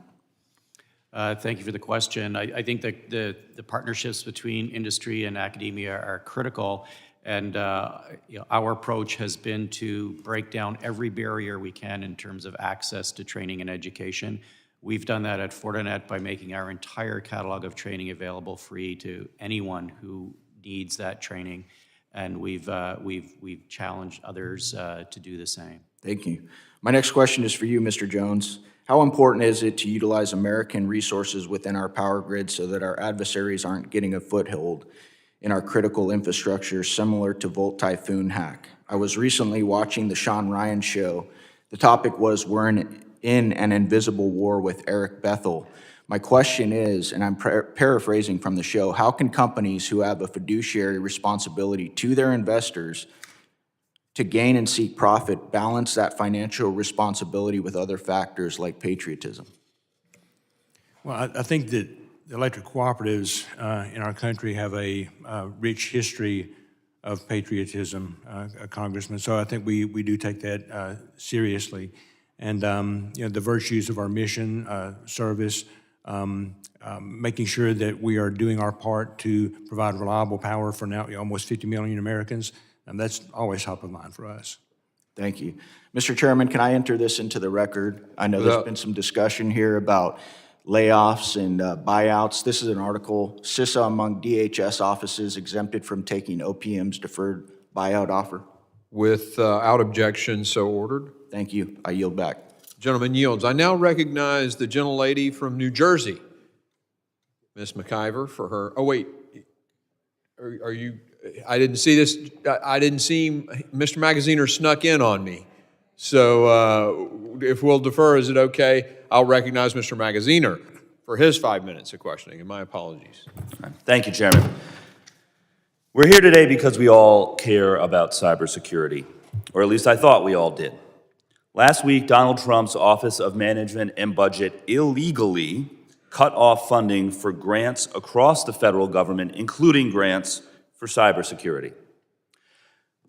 This is a memo that was sent from the Department of Homeland Security to states that outlined DHS grants that were being cut off for review, including but not limited to the Cybersecurity Education and Training Grant, cut off. The CISA Cybersecurity Awareness Grant, cut off. The Cyber Tip Line, cut off. State and Local Cybersecurity Grant, cut off, pending review per OMB instructions. Review for what? Is cybersecurity too woke, too green? And it was only after an enormous public outrage and a federal court order that the Trump administration pulled back that OMB memo. And during those days, when this funding was frozen, China was continuing to put thousands of people a day in cyber warfare against the United States, to say nothing of Russia and Iran and criminal gangs. But that's not all. The federal funding hiring freeze is impacting cybersecurity jobs all across the federal government. And I want people to hear this. There are federal cybersecurity jobs, not just at CISA or DOD, but in every agency. And so cybersecurity jobs at the US Treasury, hiring freeze. Cybersecurity jobs at HHS, which manages Medicare, Social Security, CMS, cut off. Critical agencies are impacted by this hiring freeze. We heard a letter earlier from Mr. Steyer from a CyberCorps participant whose job in the federal government, his cybersecurity job, was rescinded due to Trump's hiring freeze, which is still ongoing. Agencies all across the federal government are not able to make these crucial cybersecurity hires across the board almost. And so to my Republican colleagues, if you care about cybersecurity, and I'm serious about this, call the White House. Call the White House right now and tell them to lift the hiring freeze of cybersecurity roles across the federal government, not just at CISA, not just at DOD, but at every agency. And let's address the elephant at the room. This weekend, Elon Musk sent a group of unvetted 20-year-olds to take over the US Treasury's payment system responsible for tax refunds, Social Security checks, Medicare benefit payments, and more. The Treasury's payment system has the names, Social Security numbers, bank routing numbers, and tax information of every American, medical information of millions of Medicare recipients. We have no idea who these children are that Elon Musk has working for him who now have access to the private personal data of every American. We don't know what permissions they have. Can they just read the data? Can they edit it? Can they initiate payments? Can they cut off payments at will? Can they share your personal data with people outside the federal government? The one thing we know about this army of children that Elon Musk has pouring through your data is that not one of them has been through a federal FBI background check. Other than that, we don't know very much. And oh, by the way, we just learned through public reporting that Elon Musk has put a private server in his office and has downloaded every American's personal data into that private server. So I invite any of our panelists, any of the four of you, to defend this. Are any of you comfortable with Elon Musk and this staff of untrained, unvetted, unelected, unconfirmed teenagers having access to every American's personal data with no transparency or oversight? Does anyone want to take a stab at defending that? Well, that silence, I think, gives us the answer that I was expecting, at least. Does any of our panelists think that the Trump administration freezing hiring of cybersecurity roles in agencies across the federal government help our national security? Of course not. So, listen, if we're going to have conversations about cybersecurity, I welcome it, but it needs to start with the administration taking steps to protect the private data of Americans, to lift the hiring freeze of cybersecurity professionals, and to stop giving our adversaries win after win after win in the cyber domain, as they have been over the last 2 weeks. And I'll yield back. The gentleman yields, and I'd like to, I don't normally do this, save my comments on this one until the end, but 19-year-olds aren't children. We have Medal of Honor winners who fought and died for this bleeping country, who are 19-year-olds. So if you're 19 years old out there, I don't consider you a child. I now recognize Ms. Green from Georgia for 5 minutes questioning. Thank you, Mr. Chairman. Thank you for clearing that up. There are 19-year-olds that are serving our country and defending our nation. We believe in merit. We believe in people that can do the job. That's why America elected Donald Trump this past election, and part of his campaign was Doge and Elon Musk. They were on the campaign trail together. As a matter of fact, the last 2 months of the campaign, and America overwhelmingly voted for this effort. I'm so happy that we're talking about cybersecurity, cyber professionals today. Mr. Steyer, in your testimony, you talk about maintaining nonpartisanship as a bedrock principle of civil service. You want to talk about nonpartisanship. Meanwhile, your $24 million nonprofit dedicated to attracting talent for the federal workforce and making the government more effective is funded by some of the most progressive benefactors. This includes the Gates Foundation, the Democracy Fund, and the Ford Foundation.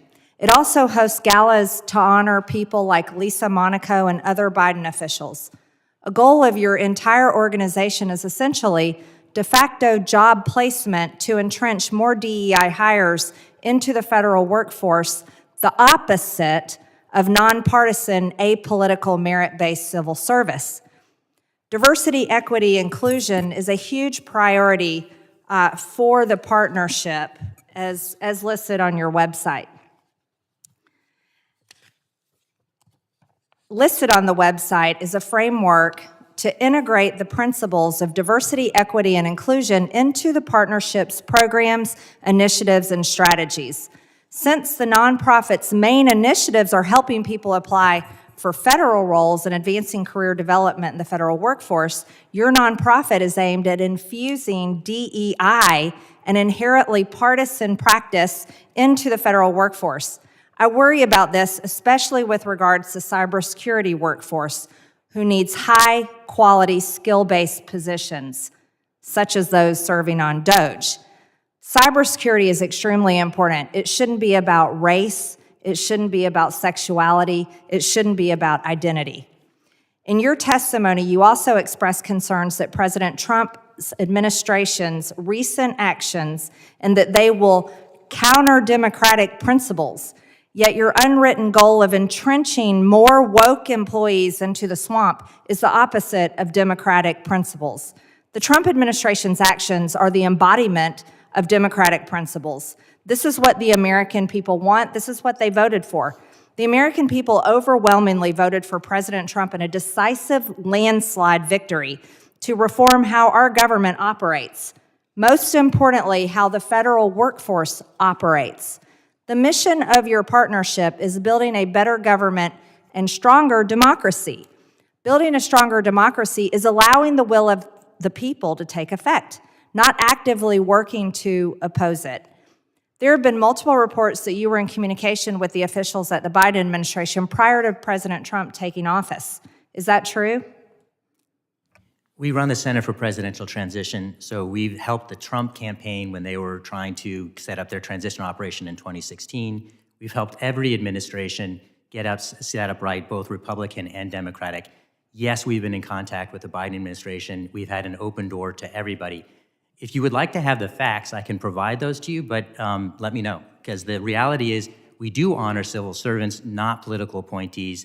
The program you identified on Lisa Monaco, she was presenting an award as smart political leaders Thank you, should. Mr. Steyer. I'll reclaim my time. Let me know when you ever want me to. Did you discuss any strategies for how to prevent President Trump from firing federal workers?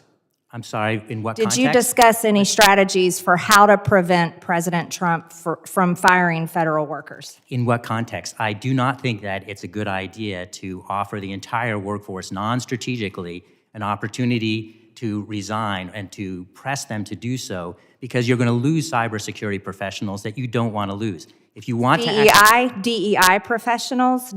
Are you trying to stop President Trump's administration from firing DEI employees that you placed in the federal government? We are not engaged in trying to stop anyone from getting fired, but that's not the role we play. What we do say, though, is when civil servants, let me finish the answer. Well, Mr. Steyer, let me ask you one question. I have a few. Excuse me, Mr. Chairman, if I'm asked a question, do I get to answer it?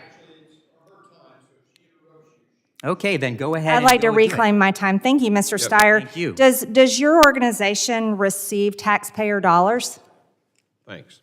Do we receive taxpayer dollars? We Yes. provide services to the government, so we do receive taxpayer dollars. Right. On the I prior have 3.4 million right here from the American taxpayers. They're not interested in DEI, Mr. Steyer. They're interested in qualified people. And Thank we you, Mr. provide Chairman. I yield back. Gentlelady yields. I now recognize Ms. Johnson. Or wait, Ms. McIver. I didn't get you before. Thank you. The gentlelady from New Jersey for 5 minutes of questioning. That's okay. Thank you, Mr. Chairman. Thank you, Chairman. Thank you, ranking members, and thank you to the witnesses for joining us today. I was a little caught up in that last questioning, trying to bring myself back. So as we face an evolving and increasingly sophisticated cyber threat landscape, our nation's security relies on a robust, well-trained, and diverse cybersecurity workforce. Unfortunately, the recent decisions, as mentioned multiple times here, including the harmful hiring freezes and federal grant interruptions under the Trump administration, have weakened the critical pipeline needed to safeguard our digital infrastructure. Last time I checked, the offering of folks to take a buyout wasn't just offered to folks of diversity or women or disabled. It was offered to all employees. So it's not about just laying off DEI or employees that are woke, because everyone got this offer to be able to take a buyout. These policies have stalled critical recruitment efforts, delayed hiring of qualified candidates, and created vulnerabilities that will persist. Adding to this damage are the extreme rollbacks in diversity, equity, and inclusion initiatives, which are crucial for addressing the longstanding representation gaps in this field. By limiting opportunities for women, people of color, and unrepresented communities to enter and advance in cybersecurity, we are missing out on a vast pool of talent. With that being said, Mr. Steyer, I'd like to go back to you and give you some time to address some of the things you were talking about in the previous questioning, but more so to talk about how, in your opinion, these specific hiring freezes hinder the development and retention of cybersecurity expertise across all of our federal agencies, and what steps, in your opinion, can Congress take to reverse or reduce the long-term impact, because there will be, of these policies on our national security? So look, as we've talked all along here, and as the committee, both Republican and Democrat, recognize, we're in a hole and the world is getting more scary, not less. So the reality is we need to see more investment in the capacity of our public sector to respond to the cyber challenges. When you have hiring freezes that actually encompass the cyber workforce, of course that's going to diminish capacity of the organization. That's a pure, logical proposition. The reality is that CISA is under a hiring freeze, even though the offer of delayed or deferred resignation is not being presented to them.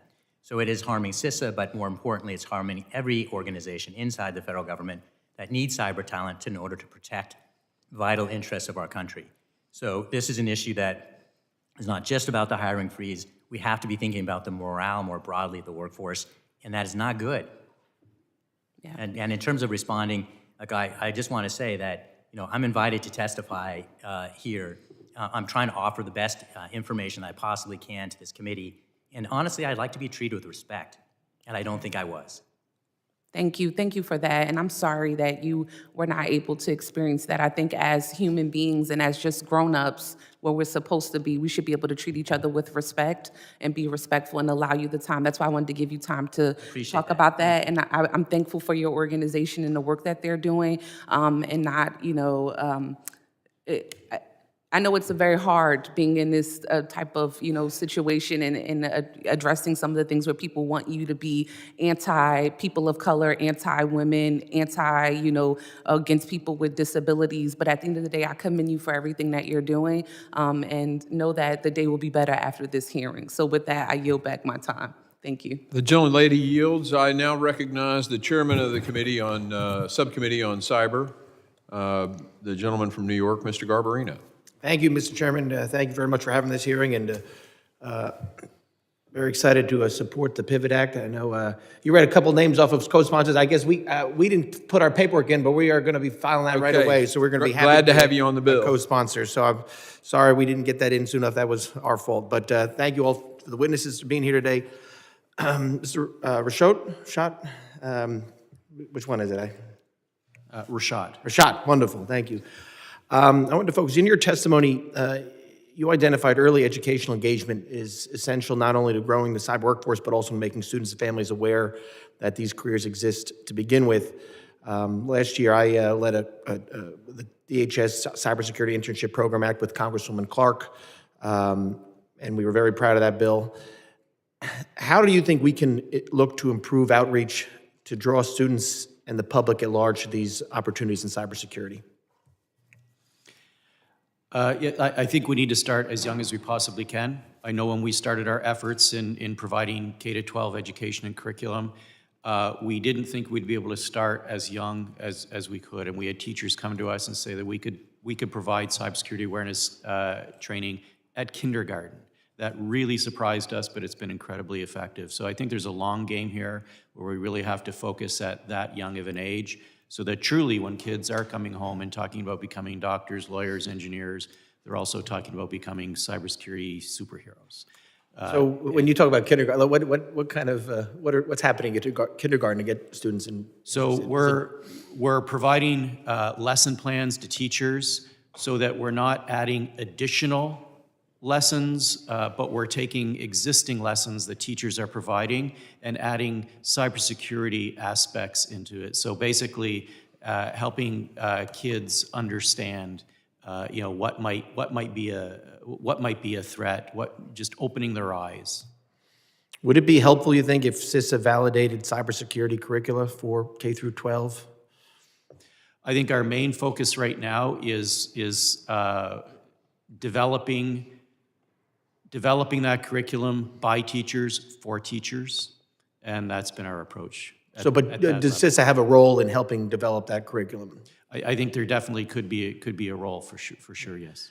Do you know if the currently under the Department of Education, U.S. Department of Education, if there's any cybersecurity roles that they play in helping states to develop curriculum for cybersecurity? It's not an area that I've focused in. Our partnerships from within my organization, the Training Institute, have been more directly with the academic institutions and their role. Okay, so K through 12 is big, but what about getting expanding cyber education? What else can we do with expanding cyber education after K through 12? I think we can take programs that have historically been focused at colleges and universities and start to move those downstream into high schools. And we're starting to see a lot of kids now coming out of high school that are essentially self-taught and are going directly into the workforce. I think if we take some of those programs that we've traditionally focused at college and university, they can definitely be applied at the high school level, and make sure that those kids coming out and going directly into the workforce are even more prepared than what they are. We're seeing some of these self-taught kids extremely capable and qualified. That's great. And I mentioned the Chairman's Pivot Act and how that helps with the scholarships and getting people into the workforce. But there's 500,000 open cybersecurity jobs, at least now, nationwide.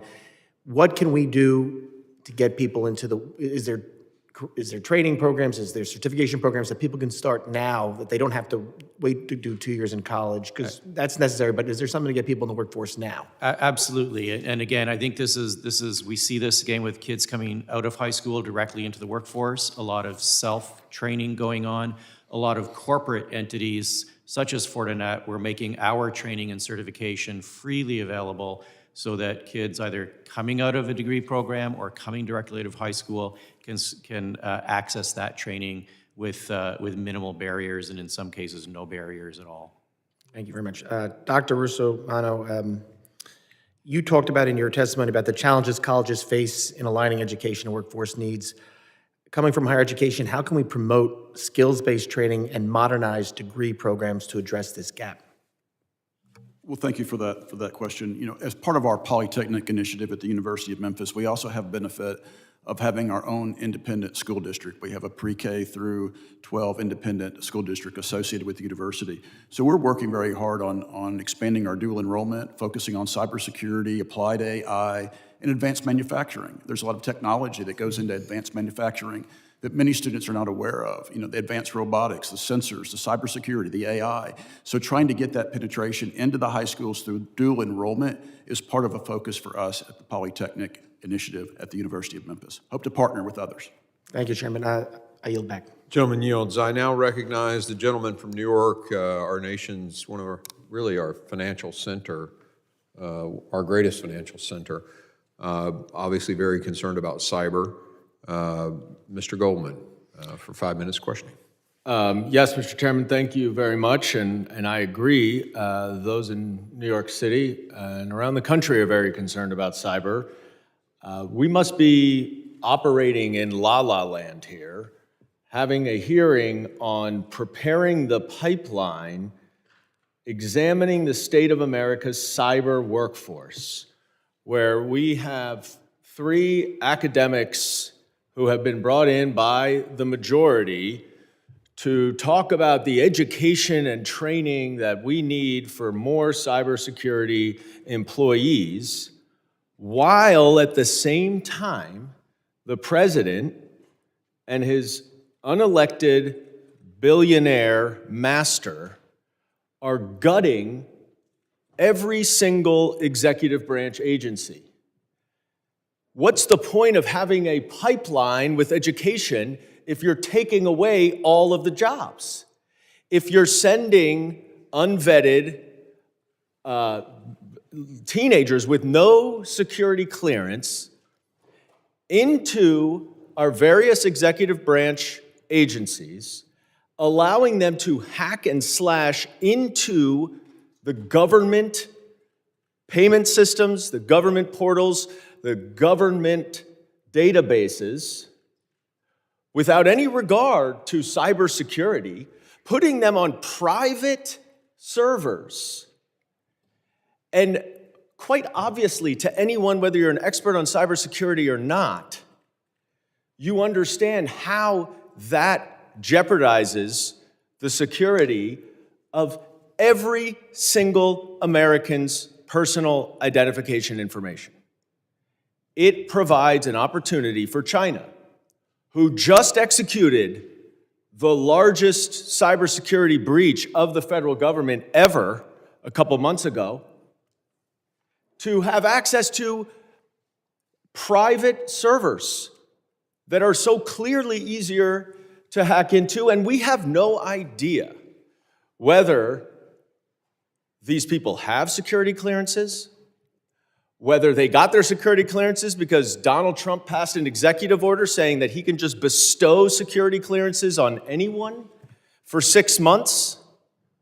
And so maybe he did that. I mean, maybe it's the same thing as Kash Patel saying that Donald Trump thought about declassifying classified information, and therefore it's declassified. And that's going to be potentially the new FBI director, who is going to oversee counterintelligence and cybersecurity for the FBI. This is a guy who supports the purges at the DOJ and the FBI, who promised the purges at the FBI and DOJ, who lied right, left, and center during his hearing, who has circumvented normal protocol and practices when he was with the National Security Council, when he was with the House Intelligence Committee, when he was with the Department of Defense, who every single former Trump administration official has said is wholly unqualified and dangerous to be in that job. And you want to talk about cybersecurity and recruiting more people? How about we not have heads of executive branch agencies who are jeopardizing our own cybersecurity, who are jeopardizing our own security? How about having some degree of protection over our personal identification information? Who on earth would ever want to join the federal government now? If you are associated with a prosecution that the President of the United States does not like, you will be fired. You will be fired. What law enforcement system in a democracy allows or supports the President of the United States to order the firing of nonpartisan, highly trained law enforcement officers simply because they worked on a case that the president didn't like? That is banana republic shit. And that does not belong in this country. And what else doesn't belong in this Congress is this stupid hearing where we're talking about educating a workforce where there's no demand for that workforce anymore because Elon Musk is destroying that workforce. It's like we're in La La Land, Mr. Chairman.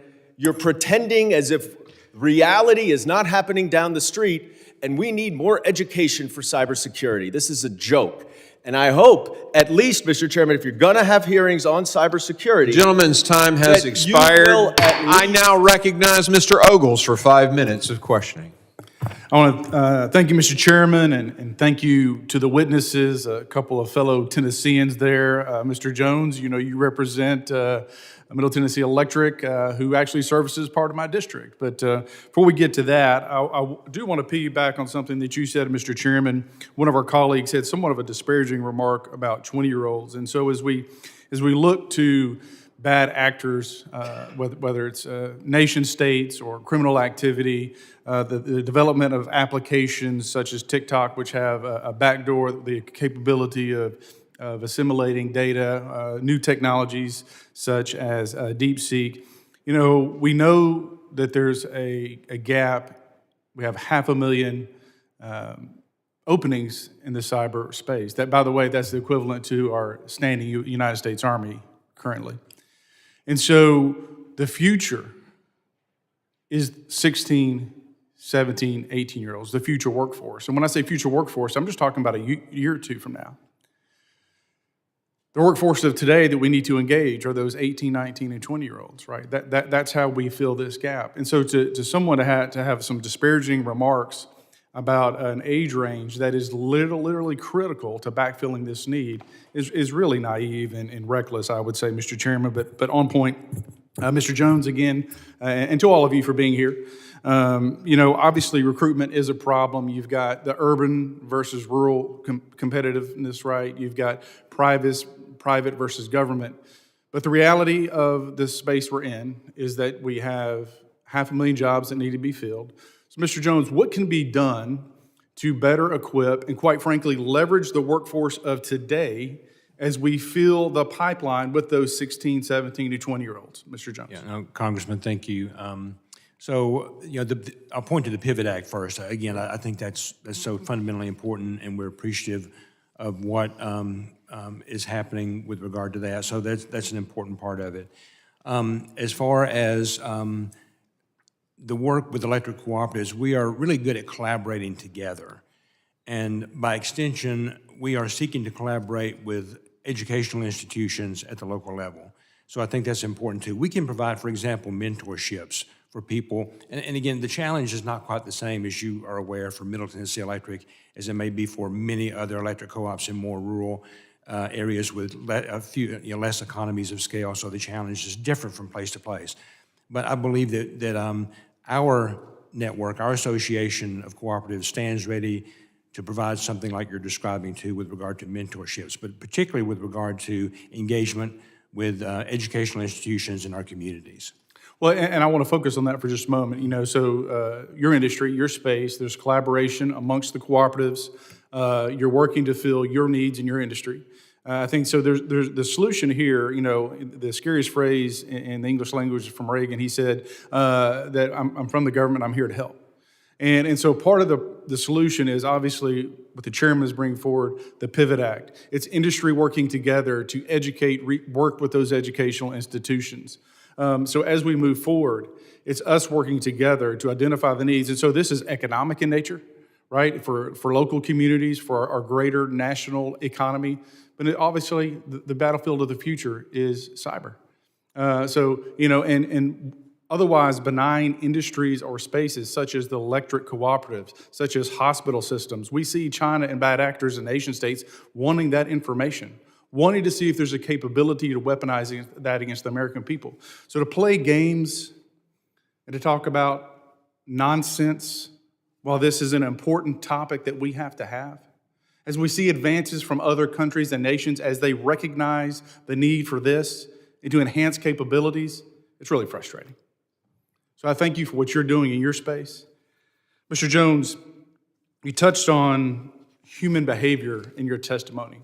So you have a dynamic scenario where you have students that can access your system, faculty, young and old. Some of them may not be quite as adept technologically speaking, part-time employees. So how do you create access whilst having compliance and security when you're looking at your systems? And of course, that applies to best practices to other universities and cooperatives, et cetera. Yes, thank you for your sorry. question. Even though the CIO is really primarily responsible for this area, I would say that we are doing a lot with a variety of phishing drills and other internally generated vulnerability scenarios to try to improve internally the knowledge base of our faculty, our staff, and our students to ensure this critically important data, whether it's student data, research data, the comprehensive mission of the university, that we're doing all we can internally with a variety of mock drills to ensure we are employing best practices. Yes, sir. Mr. Chairman, I exceeded my time. I yield back, and thank you, sir. The gentleman yields. I now finally get to recognize the gentlelady from Texas, Mrs. Johnson. You're recognized for 5 minutes for question.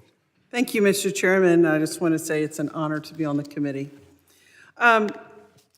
We have a great panel. You're all very impressive in your comments. And what I'm hearing from you is we're in a cybersecurity crisis in this country. And that we are in a cybersecurity crisis because we have a workforce that is severely diminished. We've lacked educational preparedness. We are lacking a plan to recruit, develop the best and the brightest talent from every corner, from Black kids, brown kids, women, Asian kids, diversity, equity, and inclusion. We need all the kids on this fight. Is that correct? All of them. And so one of the things that has not been discussed about today that I'm very concerned with, well, another point that you've all highlighted is the need for a definite, more robust cyber education plan to reach into high schools, to reach into colleges, to create internships. We have CyberCorps, which is a great program, but it needs to be enhanced, but it's an educational program. So I am very concerned in light of the backdrop of what we have already seen over the last 2 weeks of shuttering our federal workforce, shuttering USAID, intimidating our law enforcement, intimidating cyber enforcement personnel. But we haven't even talked about what Trump plans to do with the Department of Education. The New York Times is reporting that he's planning to shutter it too. So I assume that you all agree with me that if the federal government dismantles the Department of Education, that could have catastrophic implications to the security and the safety of this country. Do any of you disagree with that?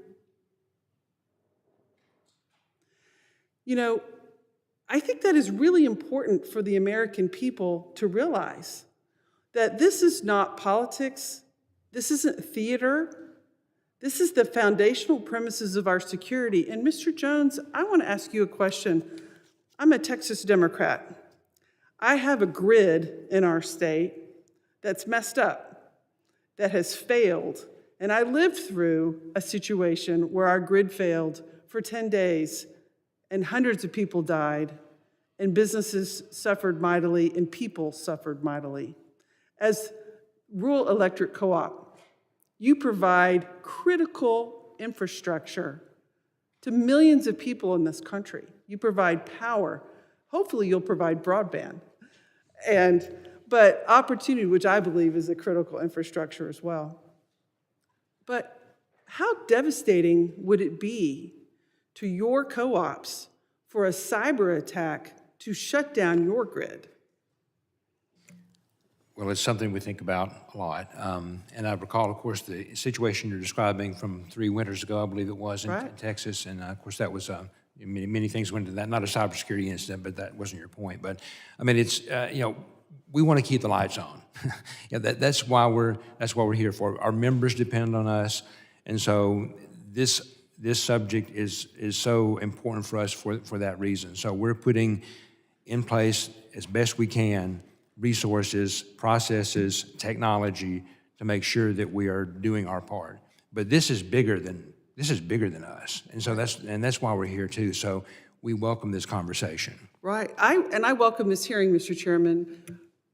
Chairman, because I do think that cybersecurity is one of the biggest vulnerabilities of our country, and it's the new frontier of security and threat, and it is really frightening and scary to many people out in this country, the fact that the Trump administration is doing everything it can to undermine the confidence in the cybersecurity workforce that we have in this country by dismissing employees, by shuttering and hiring freezes, by dismissing the Department of Education, by doing all of the things, by undermining the CIA, by undermining the FBI. To prevent cybercrime in this country, we're in a critical mass. And Mr. Steyer, I want to go back and give you an opportunity on DEI. We need everyone. DEI is about reaching kids who have not been adequately reached in the past and giving them opportunity to see the light. We need to do that, right? There's no doubt that we need to pull from talent where we can find it everywhere. And I think really quite importantly, we need to create environments in any workplace that enable people to do their best. And that's how you get better performance. So that is a basic proposition. We ought to be doing good management in government just like we should see good management everywhere. Thank you so much, Mr. Chairman. I yield my time. Gentlewoman yields back. I recognize the gentleman from Alabama, Mr. Strong. Thank you, Mr. Chairman. Mr. Russobano, I recently introduced legislation, the Cyber Corps Enhancement Act, to extend the existing Cyber Corps Scholarship for Service programs participation period from 3 to 5 years, allowing local colleges and universities to continue to produce highly trained cybersecurity experts. As you know, local colleges and universities, including the University of Alabama in Huntsville, affectionately known as UAH, in my district, leverage these programs to recruit, retain, and place highly skilled cybersecurity experts with an average ACT test score of a 28.5, where 80% of the graduates remain locally after graduation. In fact, UAH has the second highest number of participants and graduates in the program submitting North Alabama leadership in cybersecurity education. This will pay dividends for the FBI Cyber Threat Division that is locating in Huntsville as we speak. Mr. Russobano, can you discuss the benefits of expanding the participation period to enable students to pursue advanced degrees? Yes, thank you for your question, and we've enjoyed the opportunity to partner with UAH in the past. Yes, this is a multi-pronged opportunity for us. In any way that we can offer opportunities to all students, I definitely agree with all students, and how we then commit ourselves to a successful student outcome. I think the expansion of eligibility in terms of number of years, also the opportunity for the delayed service commitment to provide an opportunity to either pursue a baccalaureate degree or an advanced graduate degree. I think those aspects of both the Cyber Corps and potentially the Pivot Act are critically important. You know, many times students are looking not only for that first job, but a satisfying career progression that provides opportunity for added responsibility. And I think what you cited provides an opportunity to do just that. Thank you. Thank you. I also want to mention we have a statewide cyber high school located in the second largest research park in the United States in Huntsville, Alabama. It's another level of starting this progression so that we can bring more to colleges and universities. As we have covered, the chairman's Cyber Pivot Act and my Cyber Corps legislation both aim to strengthen the cybersecurity workforce pipeline. How would these programs complement each other to address the current cybersecurity talent shortage?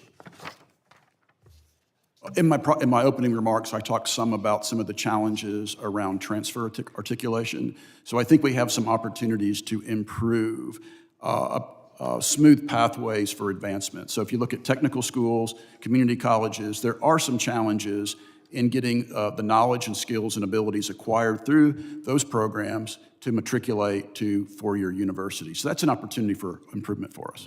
Thank you. In addition to this legislation, what more can we do to ensure we recruit and train future generations of cybersecurity experts in the United States? Once again, I think it's the partnerships that have been talked about here today, a steadfast commitment, partnerships between the public and the private sector. I think we all ultimately have this same goal here, provide opportunities for students that make an impact to improve the safety and security of our nation. Thank you. I also wanted to touch on the pay differences between cybersecurity professionals in government and the private sector. In your opinion, what more can we do to recruit and incentivize the best of the best cybersecurity professionals to stay in government and to contribute to protecting our nation's security from adversaries and those who look to harm America?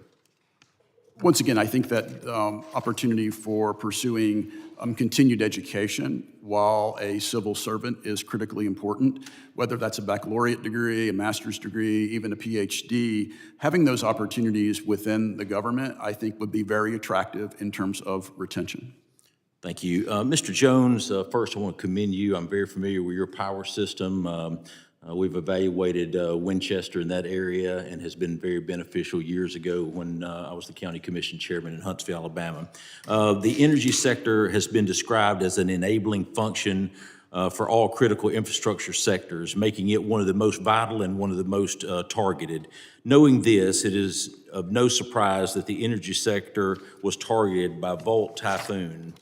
Mr. Jones, given the increasing cyber threats to energy infrastructure, how can federal workforce initiatives better support the utility industry in developing skilled cybersecurity professionals, and what role should public-private partnerships play in that effort? Congressman, thank you. And so I think, again, the Pivot Act and the virtues of that, deepening the talent pool, we need more, not fewer resources. So I think that's the essence of what I would suggest in the limited time, but happy to be a partner with you. I want to thank each of the witnesses for being here. Chairman Green, I yield back. The gentleman yields. I now recognize Mr. Hernandez. Is that right? Yes. For 5 minutes, the gentleman from Puerto Rico. Thank you, Mr. Chairman.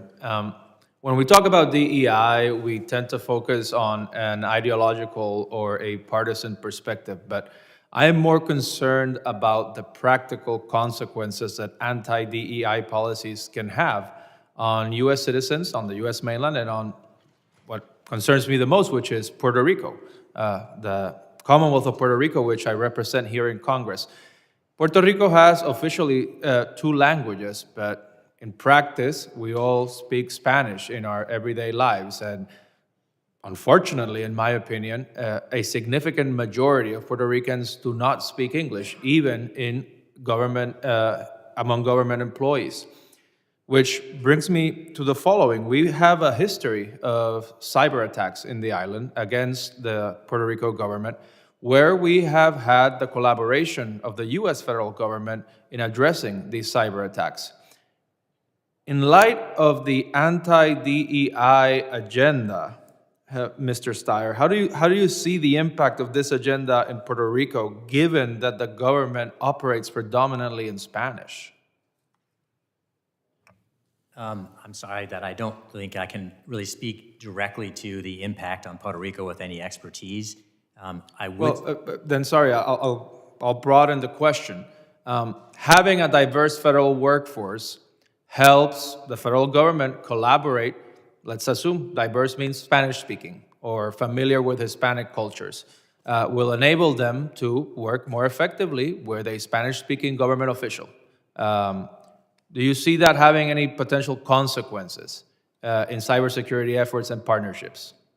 As we covered earlier, I do think that it's fundamental to draw best-in-class talent from all communities, and that requires investment to make sure that that can happen. We've heard this in terms of rural areas versus urban areas. This is true across the board. So we do have an incredible gap that we're trying to close. It's getting larger, not smaller in my view. So we need to work harder, and I think fundamental to that will be intense efforts to get talent from everywhere. So to that extent, and the back half too is create environments that enable people to provide their best in no matter who they are, and that's part of the responsibility of good leaders and good culture.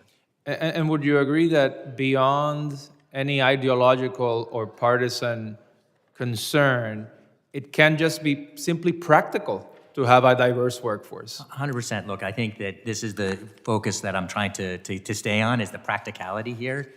There's a lot to be done. It has huge consequence in ensuring that you have, best-in-class talent from everywhere, and again, environments that enable your people to perform no matter who they are. That is just, good management and effective, in the federal context, effective use of taxpayer dollars. Well, thank you, and I yield the remainder of my time. The gentleman yields. I now recognize the gentlelady from South Carolina, Mrs. Biggs, for 5 minutes of question. Thank you, Chairman Green, for holding this important hearing today, and thank you to all of our witnesses for your testimonies. I believe that while cybersecurity vulnerabilities affect all communities, the unique challenges faced by South Carolina's 3rd District and similar rural communities around the country make us particularly vulnerable and disproportionately impacted by cyber attacks. So I've heard from electric co-ops and wastewater system operators as recent as yesterday in my office, and other utility providers that serve hundreds of thousands of my constituents. It is evident that a key component of these challenges is the limited availability of a local, readily accessible professional cybersecurity workforce. Providers in rural areas like in my district, Greenwood, Newberry, Abbeville, Oconee, and McCormick, they frequently lack the funding necessary to implement robust cybersecurity infrastructure and training. Furthermore, they struggle to attract and to retain qualified cybersecurity professionals who are often drawn to larger urban centers with more lucrative opportunities. So with this combination of limited resources and a shortage of skilled personnel, it leaves our rural communities particularly vulnerable to malicious actors seeking to exploit their digital weakness. So because of the heightened vulnerability of rural communities and critical infrastructure sectors to cyber attacks, I find the Cyber Pivot Act's emphasis on placing cybersecurity interns in these areas particularly compelling. So this focus addresses a critical need bridging the cybersecurity skills gap where it's most acutely felt. As a proud original co-sponsor of this legislation, I believe that the strategic placement of these individuals represents a promising approach to strengthening our nation's cybersecurity resilience, particularly in the areas that need it most. So in addressing Mr. Jones, from your perspective, what critical hands-on skills can entry-level talent learn from interning with a utility company like those in your co-op? And the second question I'd like to tag on to that is, in return, how can interns provide value to your workforce? Congresswoman, thank you for the question. And you summarized a lot of our concerns very well. So, yes, so internship opportunities, I think the skills that they could glean would be real world and technical, certainly.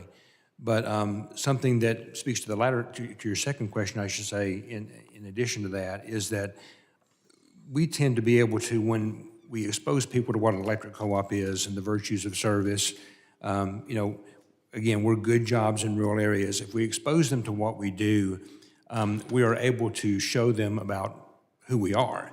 And we can often win people, especially younger people, who want purpose in what they do, because we have an incredible purpose as part of our organization.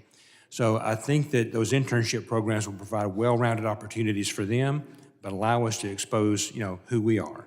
And we've done this for a long time. When you think about classically what a co-op student is, you think of an engineering student that comes to the utility and learns more about engineering, is mentored. The same thing can happen with this and through the Pivot Act, I believe. And so we're excited about that.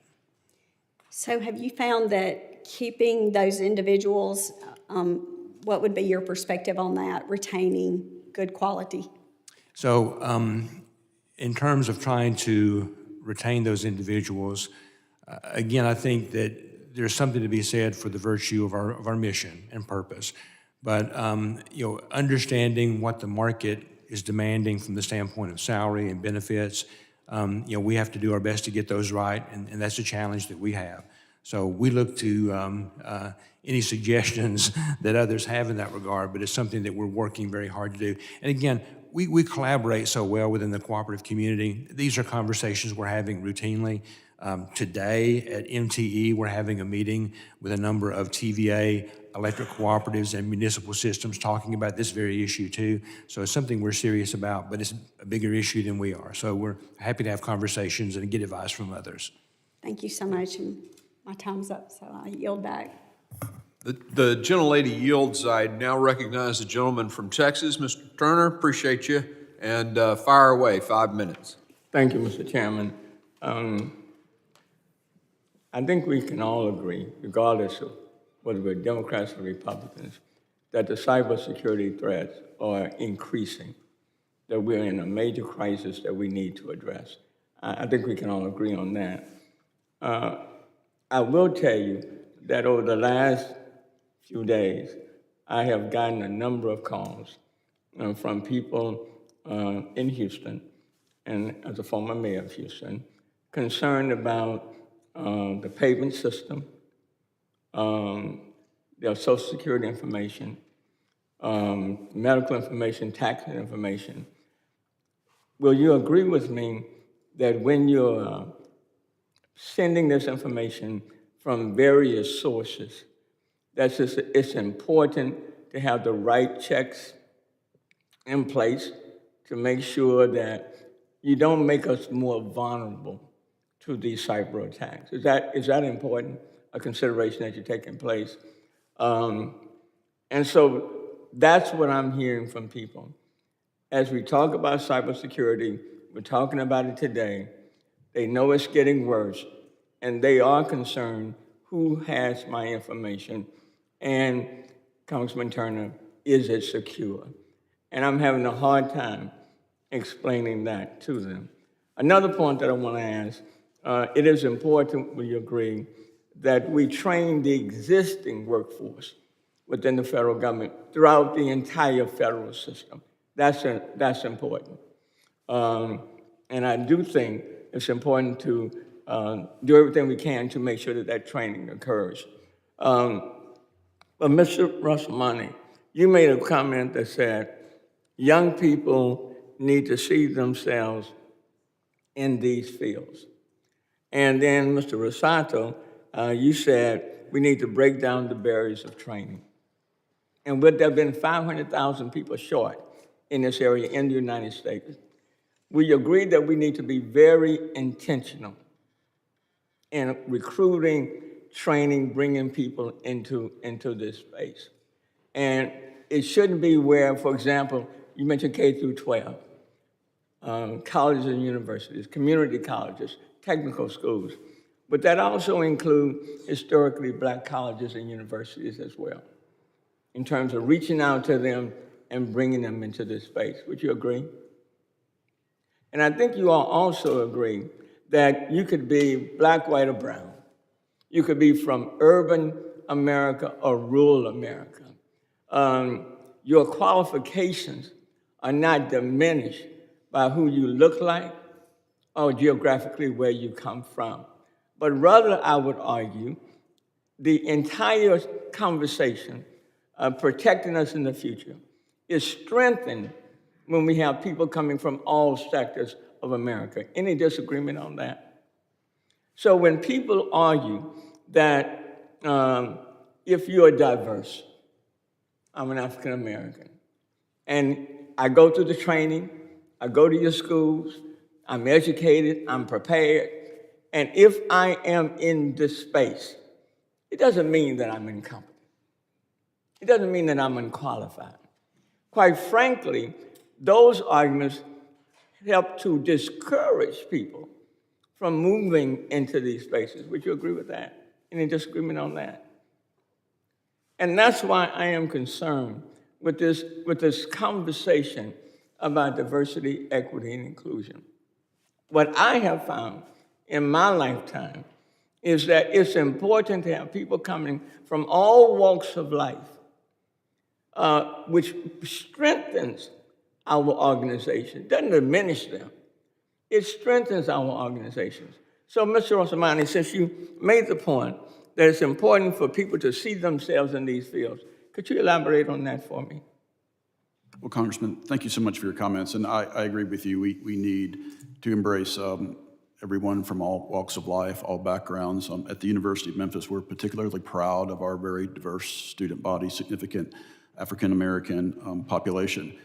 In some cases, I think we are looking at where we need to reframe how potential outreach is described. And if I think we look at areas like first-generation students that have significant unmet financial need, we can impact many of the populations that you've been discussing. So I agree with your comments. Thank you. I yield back, Mr. Chairman.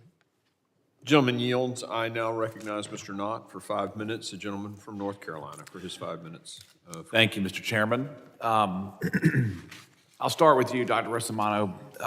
If you had to describe the current state of the cybersecurity ecosystem, would you describe it as one that's lacking in personnel exclusively, or are those who are in the space right now here in the United States, are they lacking in a skill set? Are they lacking in advancement?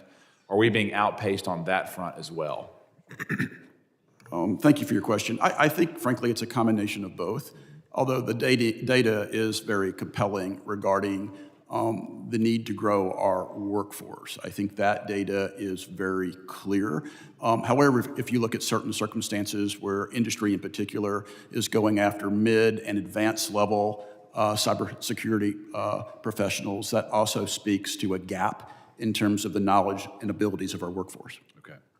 Mr. Jones, in terms of servicing rural communities and sort of outside the urban areas, describe how cybersecurity plays a role in the threats that you face, and also, and secondly to that, how is the threat increased if people come here to the United States outside of the law, outside of us being aware of it, in terms that they have physical access to your facilities that you represent? Yes, sir. Congressman, thank you. So one thing I would touch on, I believe to the first part of your question, the threats we face, something we haven't talked so much about today that I would like to, if I could, is that it's not just an issue of technology process and specific cybersecurity resources. It is, but it's also about a culture of cybersecurity within the organization.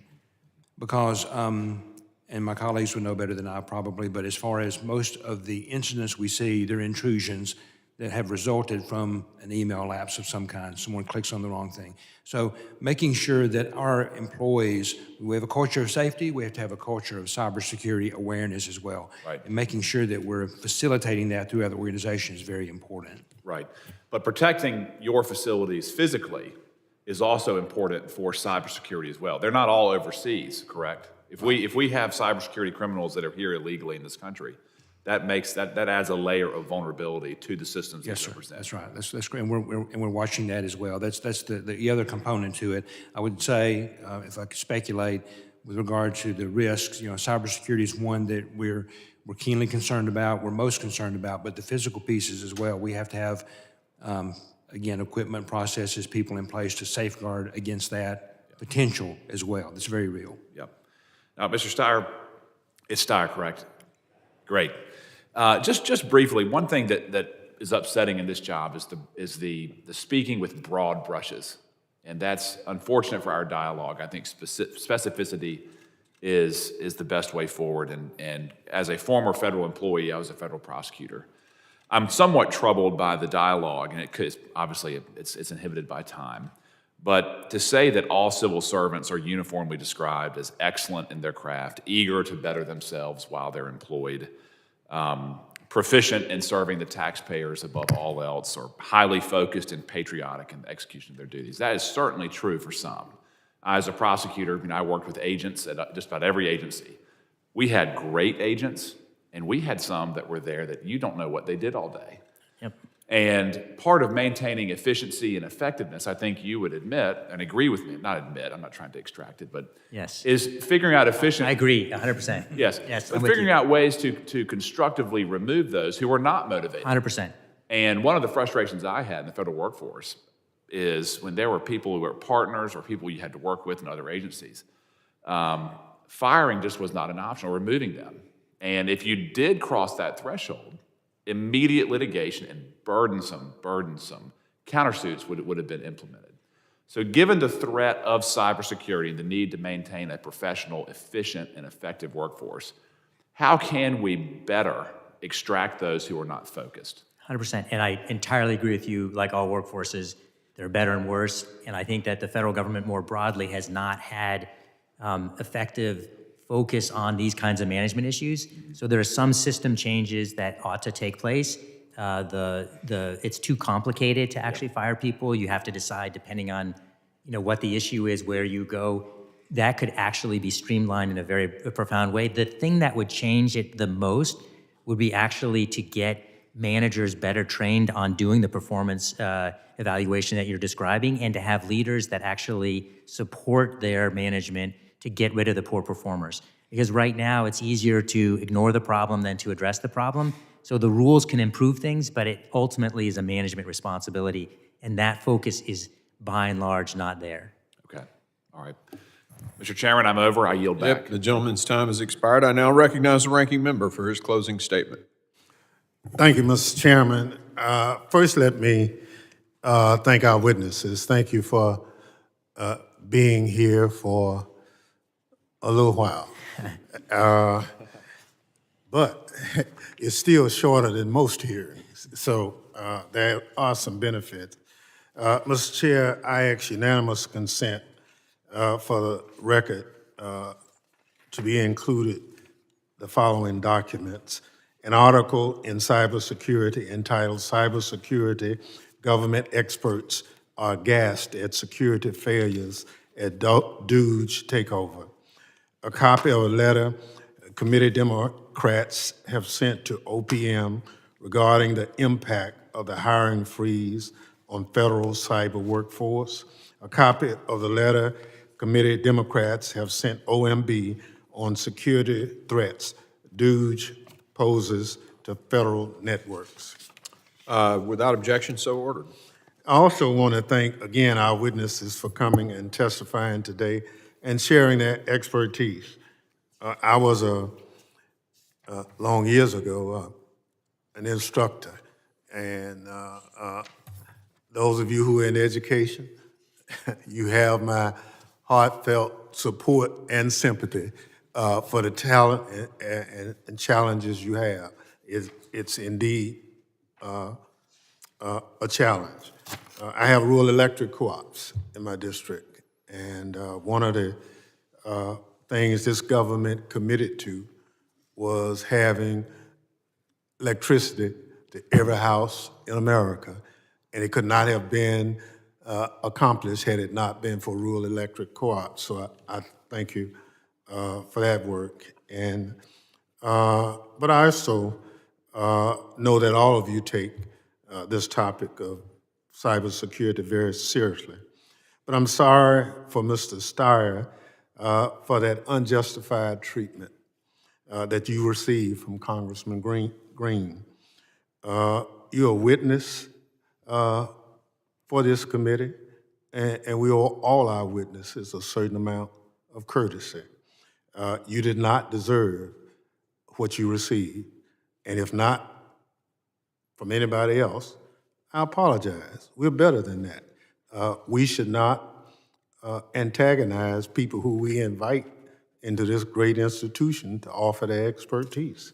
And so for that, I just want you to say that I appreciate all of you for being here, but I don't like people being maligned by any member of this committee. So, Mr. Chairman, the goal of building a robust cyber workforce is to improve the security of our networks, infrastructure owned by both the government and the private sector. As we sit here today, Elon Musk and his DOGE team are rifling through America's data and accessing agency networks, all while ignoring federal information security and privacy laws. And the majority is silent about it. We can't jump up and down about the cyber threats posed by China and the need to build a cyber workforce to defend against them, while at the same time allowing unchecked access to the federal networks. I urge my colleagues on the other side of the aisle to stop pretending like it's business as usual and take these threats seriously. We all appreciate the urgency of addressing the cyber workforce shortage. China and other adversaries are trying to hack our government and critical infrastructures every day. But the Trump-Musk administration war on the federal workforce is putting our national security at risk. While Trump's vague executive orders may have theoretical exceptions for national security, its application across the federal government has clearly impacted cybersecurity positions. For example, a search on the USA Jobs website shows that there's a hiring freeze in place at CISA right now. And in the administration's reckless rush to force out federal employees, they sent their resignation letter to CISA employees, only clarifying later that they were not eligible.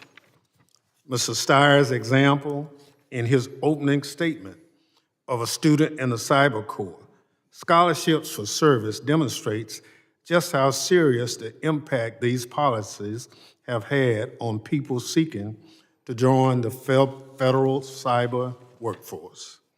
Again, I thank the witnesses for their time, and I hope all members of the committee join together to push back on the Trump administration's dangerous policies toward the federal cyber workforce. Our nation's security depends on it. I yield back. The gentleman yields. I now recognize myself for a closing statement. First, I'd like to mention to everybody, sort of an announcement, I guess. We just got another commendation from IBM to support the Pivot Act, another stakeholder. mean, if you look at the list of these companies that thought today's hearing and the discussion about this bill was really an important thing, you'd wonder why all the people over here were so critical and some called it even a stupid hearing. But I digress. I guess those companies are all, going the wrong way. They're not, of course, and we appreciate the support, despite what the left side of this committee has said today. In closing, I want to thank our witnesses for their informative testimony. I really appreciate all of you sharing your comments. The cyber threat environment continues to evolve, and it's a huge risk to our country. The fact that Volt Typhoon, Salt Typhoon are where they are or where they've been should scare the hell out of every American. And we have a massive shortage of people. And as we looked over the past, my first term as chairman, we identified the priorities. And this is the workforce shortage is number one. And that's why this committee, last week's committee, focused on cyber, the first of this Congress and this committee's.